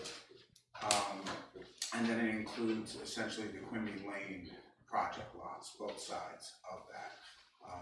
The reason why it's so lengthy is there's a condominium, so that's the 6.01, 02, 03. You have to list each condominium unit individually because technically they are individual properties. Around the Old High Yeah, Square, yes. yeah. So, when we went back and looked at all the tax records, it covers all those lots, so that's what that covers. Okay. All right. Do you want somebody to move? Yeah. I move to adopt resolutions 19-194 to 19-203. Second. Roll call, please. Ms. Greenfield? Yes. Mr. Hammond? Yes. Mr. O'Day? Yes. Ms. Zamara? Yes. Okay, next we have a change of zoning request for a potential subdivision on 42 Maple Street, and we have our requestees here. Heather Eckel, this is my husband Eckel, and we had gone before the planning board to, get information on pursuing a subdivision of our property at 32 Maple. And because we are on the zone line and the restrictions between the two residential areas are significantly different just in that regard, they had suggested that we pursue a possible change in zone. And we've since done a little like research into the neighborhood and talked to the neighbors.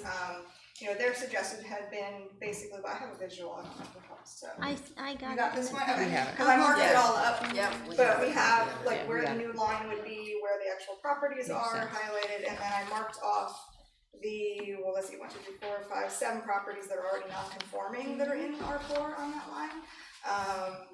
Because essentially, the majority of those homes and lots were, our home was built in the 1920s, so it was before the zoning laws were even introduced.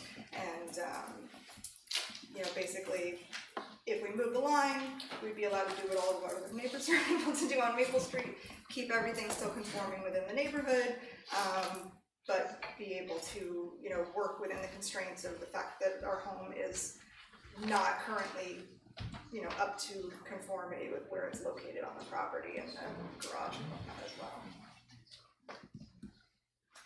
So the non-conforming ones, other than your own property, maybe I missed it, but they were not conforming because the lots were too small, or? 3 of them, the lots are too small. Several of them, the homes are far too close to the property. You're supposed to have a 40-foot offset. In R4, it's a 30-foot in R5, but they're, the majority of them, the houses don't have the setbacks, or even the rear, And they would if they were in a different zone? Several of them would. Some of them would just come significantly closer. They wouldn't be like well I guess within. my question is, are we gonna trade one set of nonconformity for another set of No, nonconformity? it would reduce the overall numbers. But not a lot, eliminate. because there was a lot. I'm sorry.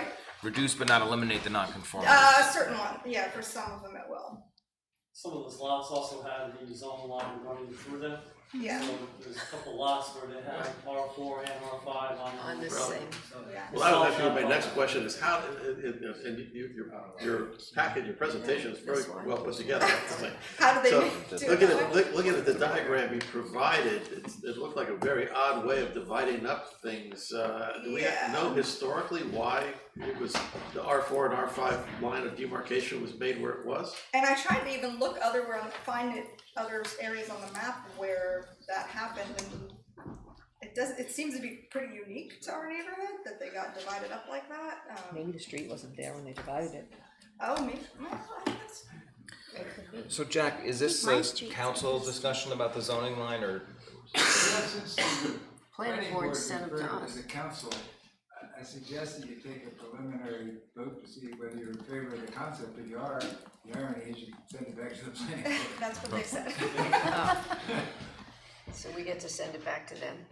If But we're. I think I If assume we the planning feel Amenable. like it's worth reviewing, yeah. Yeah, I assume the planning board sent it to you because you were dead set opposed to it. There was no sense in their pursuing it, but if you're in favor of the concept, then they'll take it up. I'm fine with it. Yeah, if you look at the current designation, it almost looks like it's been gerrymandered. I think the proposal is much cleaner. I'd be in Doesn't favor it? of it. It looks, yeah, it looks like it makes more sense the way you do it. Yeah, I think so too. I think so, but I might be a little biased. Tom, you okay with it? So I saw this at the planning board already, so I'm not Oh, surprised right, by it. So, yeah, I say we refer it back to the planning board for their review. Yeah, I would tell them you're in favor of the concept. Okay. Favor of the Do we concept. need to do anything officially, or? I would do a motion. A motion, okay. I think if you look at the other lines, a lot of neighborhoods are like this. It's not just yours. They have other ones on here. Oh. I mean, on the whole gotcha. on the whole zoning map of town. Oh, yeah. Interesting. Like the people across the street from me are in my zone, but the people behind them are in R4. Yeah. And it's the same, R4, R5. Gotcha. It went along the street Yeah. as opposed to through the middle of the street. And that's how yours is. And I know some of these, it's because there were larger lots that got divided up Right. over the years. Yeah. Yeah, it might have made sense in 1920, but it doesn't. Yeah, We're not approving the change. What we're saying is we're referring to the planning board to see if that If it's they would worth then recommend pursuing. this change. Right, Yeah. that they should pursue it or look at it. So do we have a motion to send it to the planning board for consideration? I move that we send this to the planning board for their I'll consideration. second. All in favor? Aye. Aye. Okay. All right. Thank you. We had a request from, actually John's not here, but, they wanted to use the polo grounds for a middle school mountain biking try it out event on the 24th from 4 to 6. About 20 kids to do drills on the grass by the softball field for about an hour and then ride on the path behind the school. Recreation approved it, but they, were waiting for insurance, which is gonna be provided. Does anybody have a problem with that? I just had a question, are they gonna be riding their bikes on the grass for an hour, is that gonna tear up the grass? I have no idea of how they do, what Are drills they they gonna be a do. whole bunch of divots there, I know they said they have insurance, but, is that, I don't know, I'm having trouble visualizing how it won't be damaging Well, 'cause they're- to the fields. Are they mountain biking, or, cause there's trails through the woods there that they use to Yeah, and that's what cross they said, country. they're I would gonna- imagine that's where I'm they're just going by gonna be what was, biking. the proposal says that they're talking about mountain biking, quote, mountain biking try it out event on the grass. So Well, it they says do drills on the grass. we know what do that- drills on the grass by the softball field. See picture below. And if you look at the picture, if you go up there, there's like a gravel area that's for walking through. It's not the field. It's like next to the field. And then it says for about an hour, then apply the skills learned by riding on the path behind the school for the last hour. So I think, common sense would say he's not going to be riding around the outfield or the infield of any fields, but I don't know, if you I could tell, guess that we should photo's make kind sure. of blurry and grainy, Yeah, if you it could tell is. if that's grass or gravel, you're better than I am. only because I It looks like it's like like as you're getting up to where the woods are. yeah, it's like gravel. It's a gravelly path, right, Doug? Like I'm not familiar with the field, I don't need Didn't we do this last I'm year? not opposed to the mountain biking activity, I just wondered what. yeah, And it so was only his reference to doing it on the grass, so maybe that's a Yeah. misstatement. But I think if Rec was okay with it, they must have worked out where the best place was. Or maybe they didn't ask the question, I so don't maybe know. we should just ask for a better picture. Well, Or we don't, like- it's the 24th, so we won't meet again. Can we approve it contingent upon getting in touch with Cheryl tomorrow? And ask her questions? Can we check with her? And make sure she knows exactly where they're doing it and what they're doing on the grass? Okay. Looks like fun. Maybe I'll do it. Okay, wow, this was, yeah, we got, and I thought we were gonna have the only referendum question on the ballot. Was that a yes for the exercise? It was a yes to do it with checking with Cheryl to make sure she knows where they're gonna do it and that she's okay with whatever they're doing on the grass, that it's not It's damaging not the the grass. field. Cause I The assume he playing discussed it with her as to where they were exactly. So we had this draft resolution and actually I didn't realize we had another question on the ballot, what we do. There's another referendum question. And I guess what they're asking is that we do a resolution to urge people to vote for it, to support it.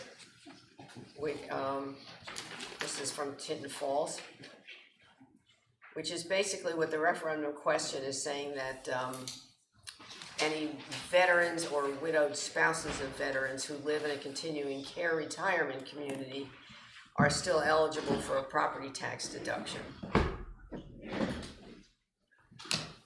I don't know how anyone feels about this. Has the council taken positions on referendum items in the past? I don't know if we should set a precedent. Not that I'm aware of. Yes, property- Jack, have we ever done that? A property tax deduction for what property? Yeah. Where they That's live. explained, actually I had that question, but it's explained in the discussion that apparently on these units, they pay Oh, they a pay tax. Oh, okay, Yeah. okay, I didn't know that. it gets reimbursed as a voucher to that veteran, mind you, not cash. The retirement communities get the money. Who gets the money? Veterans are getting a voucher. Against their Credit. payment, they get a credit towards their, as their. But they get a payment. they get a savings on. They don't that. actually Food get, vouchers, it's right, a hoax. What do they get? Oh, a no. food, like a food voucher, it's a voucher that they then, what, submit with their Money rent? maker for the retirement home, not the veteran. Oh, Oh, well, that's misleading. let's educate ourselves Due before diligence, this one. vote no. Have we ever done anything supporting a referendum question? Not to my recollection. I don't- Yeah, so I I don't think think we should Tom's set it point for is us. well taken, that maybe it's not the time to start. Yeah, that's a good, That's been that's a the good policy. question, Tom. Council. The vouchers go to VA choice programs too, which, I mean, have already fit. Yeah, that's, oh, no, yeah, it doesn't, Well, it's okay. a farce, yeah, so. We're not going there. Okay, Thank you for that insight. yes. Oh, now we have an appointment for, the Housing Committee, which is Michael Pareda. You're here, thank you for coming. And I apologize for the time it took, I think Jeff and I missed each other's emails, so thank you for volunteering. We love our volunteers, we're so happy when people do it. And actually, most of the people left sitting here are all volunteers. So we just need a motion, Yeah, cause I'm recommending it and we just need council. council consent. Could we give You wanna Mr. say Pareda a something? chance to just kind of express his have to. interest or I whatever? have no in the- prepared remarks really, but thank you for the opportunity. Okay, Okay. all right. And I know you were also interested in either in planning board as well, was that another Yes. interest you had? Yeah, so if ever there's an opening there, we'll keep you in mind for that as well. So what do you need to do? We just need to do a resolution, yes? Just a motion. A motion. I You mean- can appoint then the motion, the council Okay, can so I'm confirm that appointing Michael Pareda to the Housing Committee, subject to council approval, so can I have a motion to approve my appointment? Motion to approve? I'll second. All in favor? Aye. Welcome. Thank you for Do volunteering. you know when the meetings are? You have this schedule? I don't know. Did you- I I'll know get that to you, they're it's, the they're, what is 3 it? o'clock, once a month, Second Tuesday or something? I always I think forget. it's a Wednesday, actually, No, it's a Thursday. Thursday, They're always on yeah, so it's a Thursdays. Thursday, we just had it, actually. The schedule's posted on the borough website. It's hard to find. I tried to find it yesterday. We're gonna But fix you it. usually, Go- do go- you you send can the go to the letter? municipal calendar, but I will send a letter to Chad McQueen, who's the chair of the housing, to let him know the appointment, but you can find it on the municipal calendar, on the website, yeah. Yeah, but they're usually, I think it's the second Thursday at 3. And we actually meet in the office in the under the library. Okay. So that's where the zoning officers are. Okay, terrific, thank you. What's next? We took care of the deer management thing, right? Yep. That's done. Holidays. God, I don't wanna think about Christmas. Here it comes. So we have the dates, that the chamber has provided us for their event. I don't know if there's any problems with any of those. Have they worked with you on any of this? No, yes and no. We saw the paperwork. We discussed some of the conflicts between the two committees that want to do events in the same place at the same time. I don't think we've resolved everything yet. We still need to work on it a little bit. I don't know where, council wants to go with it. It's really, Oh, it's December 7th for the tree lighting? It's actually, well, we have the cookie walk from 10 to 11 to 4. 11 to 4.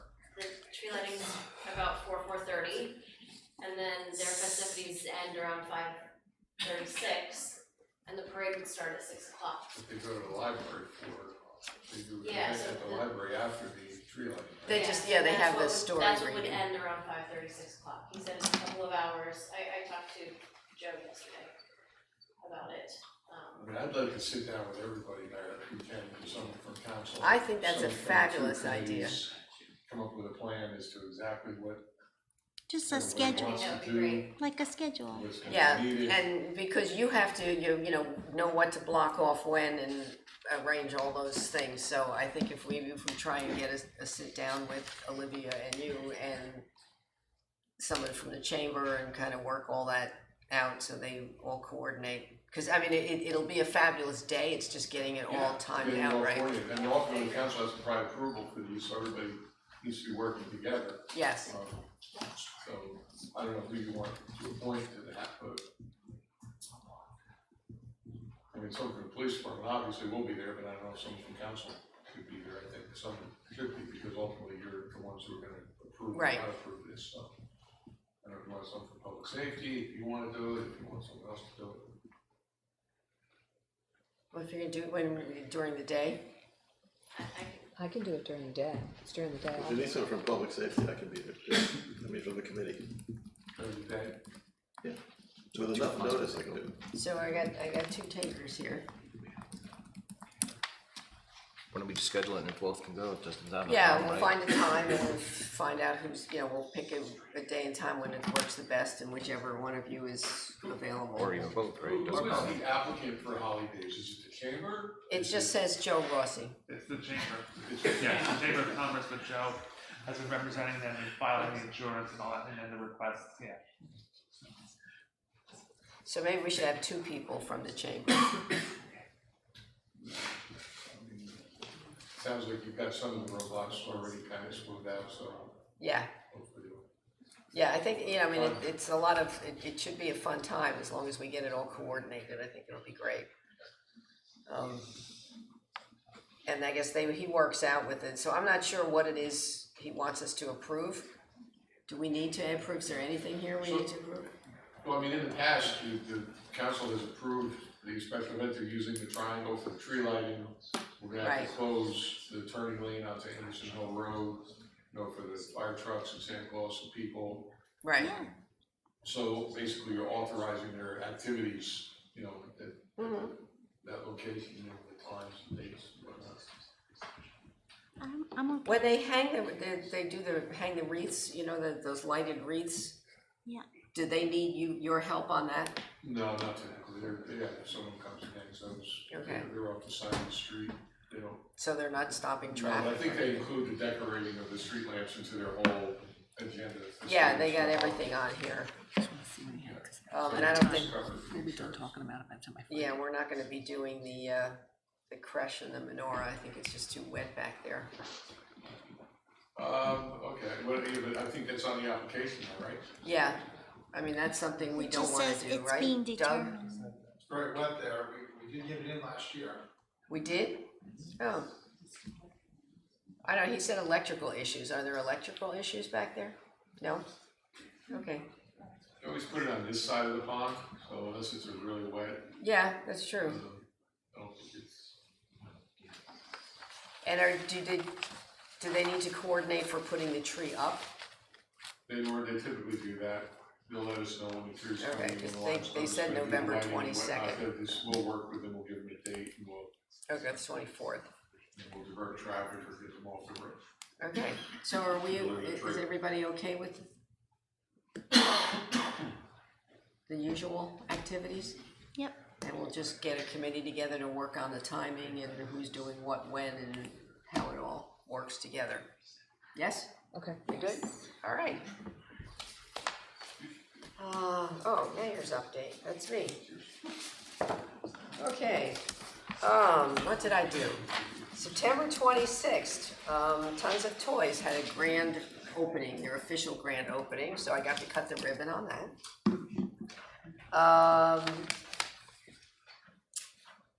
I attended, and who else was there? The Library Foundation fundraiser, which was well received. I think that was, Carrie, you were there. October 13th, just this Saturday, the fire company did an open house, which was really fabulous. Got to watch them jump out windows. It was, kids went on fire truck rides, so that was great. Thank you for doing that for the town. Today we had the Pocket Park at the library opening, which I don't think people, what a cute little place that is. Yeah. It's adorable. The secret's out. It's the That's my secret part. garden there, it's your part. But it's lovely, if you're walking up if you start to come into the driveway and you turn right, there's a path and you can go up there and there's benches and it's just lovely to sit out there and you don't even have to go through the library to get there.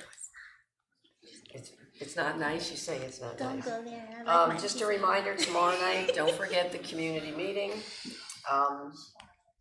The Bernard Center is having their grand opening on November 16th, well, that weekend. So, The what? they're gonna have lots of Bernard Center. Oh, the King's King's? Shopping Okay, Center. yeah. They're gonna have their grand opening events on that weekend, so they'll have stuff going on over there. And November 18th, the council is invited to the Kessler 1-year celebration. That's 11 to 1. I did send an ordinance I got to Public Works for your next meeting. We got an ordinance from DEP, which I thought was very timely. It's a soil ordinance about people bringing soil into town that I had Jack look at and thought it was worth pursuing. Plus they had checklists and some good stuff in it, so I've given it to Public Works. I did the RFP for the recreation plan, sent it out to 7 different companies, and they are due back October 30th to you, Anthony. So you should hopefully get at least a couple of those. So then we can move forward with getting a recreation plan done. That's it for me. Okay, what's next? That's a question, so how did we pick those 7? Are those, Actually, I referred to, asked they recommended it? Or he gave Cheryl gave me some, and then I Google searched the rest. That's good, 7, that's a good number. And it was interesting, because one of the people that I sent it electronically emailed me back and said, "Oh, this is great, how did you get my number?" I said, "Google," you know? Good old Google. Yeah, Cheryl had given me, I think, 3, and then I found the rest online, so. Are we on unfinished business? No correspondence, but I don't think we had any, right? No. Unfinished business. I just want to give an update on the Veterans Honor Oh, banners. yes. So we closed that out today, because today we had to get the applications into the vendor in order to make it by November. We had 22 applications, which was good. That'll be enough for 11 banners. And because they're back to back. And we have representatives from World War I, World War II, Korea, and Vietnam. All of them. Yeah, Great. so that was I think a pretty good response to with very short notice to our first go round of this, and I suspect after they're up, we have enough for 44, so I think we'll get the other 22 in short order once people see them. So we're on target to make it for Veterans Day. Wonderful. Okay. Any new business? Yes. Well, do you want me to bring up what we discussed? Actually, Jeff had been to a couple of programs and got excited about what some other towns are doing in terms of communicating with residents and keeping in touch with people, and the whole way we do, the borough does our IT, I mean, in terms of Facebook, and we don't even have, I can't think, Instagram. Yeah, I had attended the Municipal Innovation Summit, which was held at Fairleigh Dickinson back in May, and attended a number of workshops related to constituent communications. Then I discussed with the mayor before this, based on my experience with the Housing and Zoning Committee, that our website's not all that user-friendly, and we wanted to make it more of a one-stop shop type of approach to getting information. But the website is just one small part of communication, and in fact, social media, as we know, is only one. There's a lot of other techniques, some of which are legacy and some of which are innovative. Make a long story short, I had a chance to talk with the people who were doing IT and communications from Marlborough, Plainfield, and Middlesex, and there's a lot of opportunity. So I approached the mayor about essentially splitting off IT and technology, which right now is under the Public Works Committee. But the Public Works Committee is really dealing mostly with roads and sewer, things like that, and creating a separate standalone IT/Technology/Communication Committee, and I'd met with Chris D'Amato, who's our IT person, with Ralph's approval, and he welcomed the idea because he wants some people that he can bounce ideas off of, and quite frankly, if we have volunteers, that we'll be able to implement some things, which can range from enhancing our Facebook presence, using Instagram to reach teens and high schoolers, creating a number of vibrant FAQ pages, for example, newsletters, flyers, blast email approaches, using video and community TV, making our website right now mobile friendly, which it's not, and other ideas. So my proposal was, and what I wanted to get a sense of the council, is that we could instruct Jack to write an ordinance basically that would create this committee, and also at the same time we'd have to amend the public works ordinance because it's right now under public works. I think we have to amend the ordinance, the administration ordinance that sets up committees, yes? Jack? Yes, we would. I don't think we have to do two it. things, we would pull IT and communications out from public works, and we would create a new citizens committee. Right. To handle IT communications. And that's in our administration Yes. ordinance, so we have to amend the But administration. I can do it in my ordinance. Right, yeah, okay. So, what do you think? But it's a council committee, it's not a committee. No, this would be a committee. This would be a citizens committee with the council. We'd be taking that liaison. responsibility away from the council committee, away from public works, and creating a new citizens committee. Well, why would you have to take it away from, I mean, there's certain parts of it, the technical parts of it that would still come under. Oh, okay. Right, like, if you need 12 new servers, or there's a problem with how the systems are working, that would still fall under public works. But in terms of, working with the community, that would be more on the Can it be a hybrid? citizens. Can it be a council committee with some citizen involvement? No, because they're, No, but the citizens committee could certainly have some council involvement. But you wouldn't have to take it away from public works, is what I'm saying, because they still have to deal with. But it hasn't been dealt with in public works. It's been an orphan. It hasn't been discussed in public works this year, any of these issues. So why don't you just leave it where it is and then just create a new committee? Right. Yeah, okay, we can do that. Yeah. If you want. But I mean, I don't know, I guess the other thing could be is that if they take the leadership for everything, including that they need new servers and everything, they can always say, well, we need new servers, let's toss this over to the finance committee, let's ask the public works committee, to put this in their Yeah, it could be advisory to public works, but I think we need to have somebody who's looking at this, their primary focus is to look at this. Just so I can be clear, what we're talking about, this is gonna be like a council committee that's like public works committee, that's basically, it's council members and staff that are meeting. No, he wants it to be. You're saying it's gonna be more like open space committee. Right. Yes. Where it's council representative and there's Yes, people from the it's a public. citizens committee and, yeah. So then, yeah, we should leave it with public works and then we Right. can have this other committee as Right. well. And they can make recommendations to Yes. public works, they can make, yeah, okay. Right. Okay, so Because, if Chris is deciding he So needs what are- new servers, he's yeah. not gonna go to this No, citizens committee. Right, got it. Right. But that's more facilities than. Right, well, it would, yeah, but it's public Which is works. still public works. Yeah, Okay, that's what I'm saying. So the citizens committee doesn't need to be involved in that. They're more Agreed. involved in the outgoing to, how is the community perceiving us and how are we projecting our news and images? So, then I just have one more idea that might add to the list among the other things you talked about, like engaging the community, making the website user-friendly, accessing other social media like Instagram. I think also having some sort of one-stop shop for new businesses that are interested in coming to town, something that helps them, curry them through the process. Right. we have that. Don't we have that? Well, Bernardsville.com.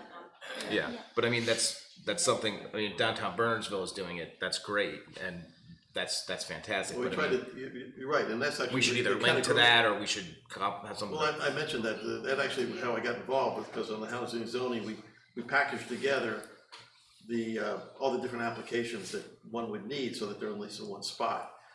There's other opportunities for do something like that on our website. You're absolutely right, those are all agenda items. I'm just saying, yeah, it's in the purview of this committee then. Correct. Yeah. Okay. And I did speak to Michael at Alpha Dog. So we're supposedly next week or two, we'll have a new version of the website that's a lot cleaner. So a lot of those things have been rolled up. And we will have a subscription at the bottom so that you can sign up for it, so we can send you email blasts or newsletters or whatever, so people will be able to subscribe. Hopefully that'll be the next week or two. Yeah. So we just need to, we need an introduction of an ordinance next meeting to amend the administrative. No, to create the committee. To create the committee, but you have to amend the, because it's the ordinance that establishes committees, right? We have to add, like we have all the other ones, so now we have to add another one. Like we just did with the cultural arts. Yeah. So we'll add a new one. Cool. So we'll just have to introduce that and then approve it in November, and then we can do it. Okay. Any other new business? If you wanna volunteer for that committee, the digital committee, I was a CIO and led technical transformation at a couple of large companies, so more than happy to help. I'm writing it down right now. Yay. I'm taking volunteers. See, it's a success already. See? Mayor, I just have a question. If we're getting a new committee and it's gonna be like at the level of like Shade Tree and Environmental Commission, will that be another committee that say everything has to go through like we do with certain things that come? No, Okay. those are commissions, they've got a lot more authority than a committee.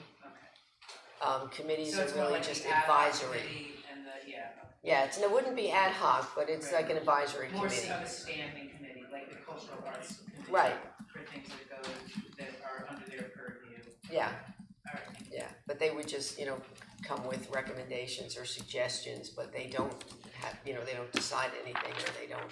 Yeah, I was confused because Control. some things are committees, like the Shade Tree is not the Shade Tree Commission. The Environmental Commission is a commission. It's a commission. So when you said committee, then I thought, oh, are they gonna be grouped amongst some of those? So that was what confused me. Yeah, no, it's more like cultural arts, or what other committees do we have? Lose track of them all. Well, actually, recreation is a Open committee space. too, yeah, Recreation but too, so, yeah. open space, they come and make. Maybe we should change the names of the ones that really are like the Environmental Commission to the Recreation Commission. Well, it's But I a don't different, know if it's you can't possible just to- change the yeah, name.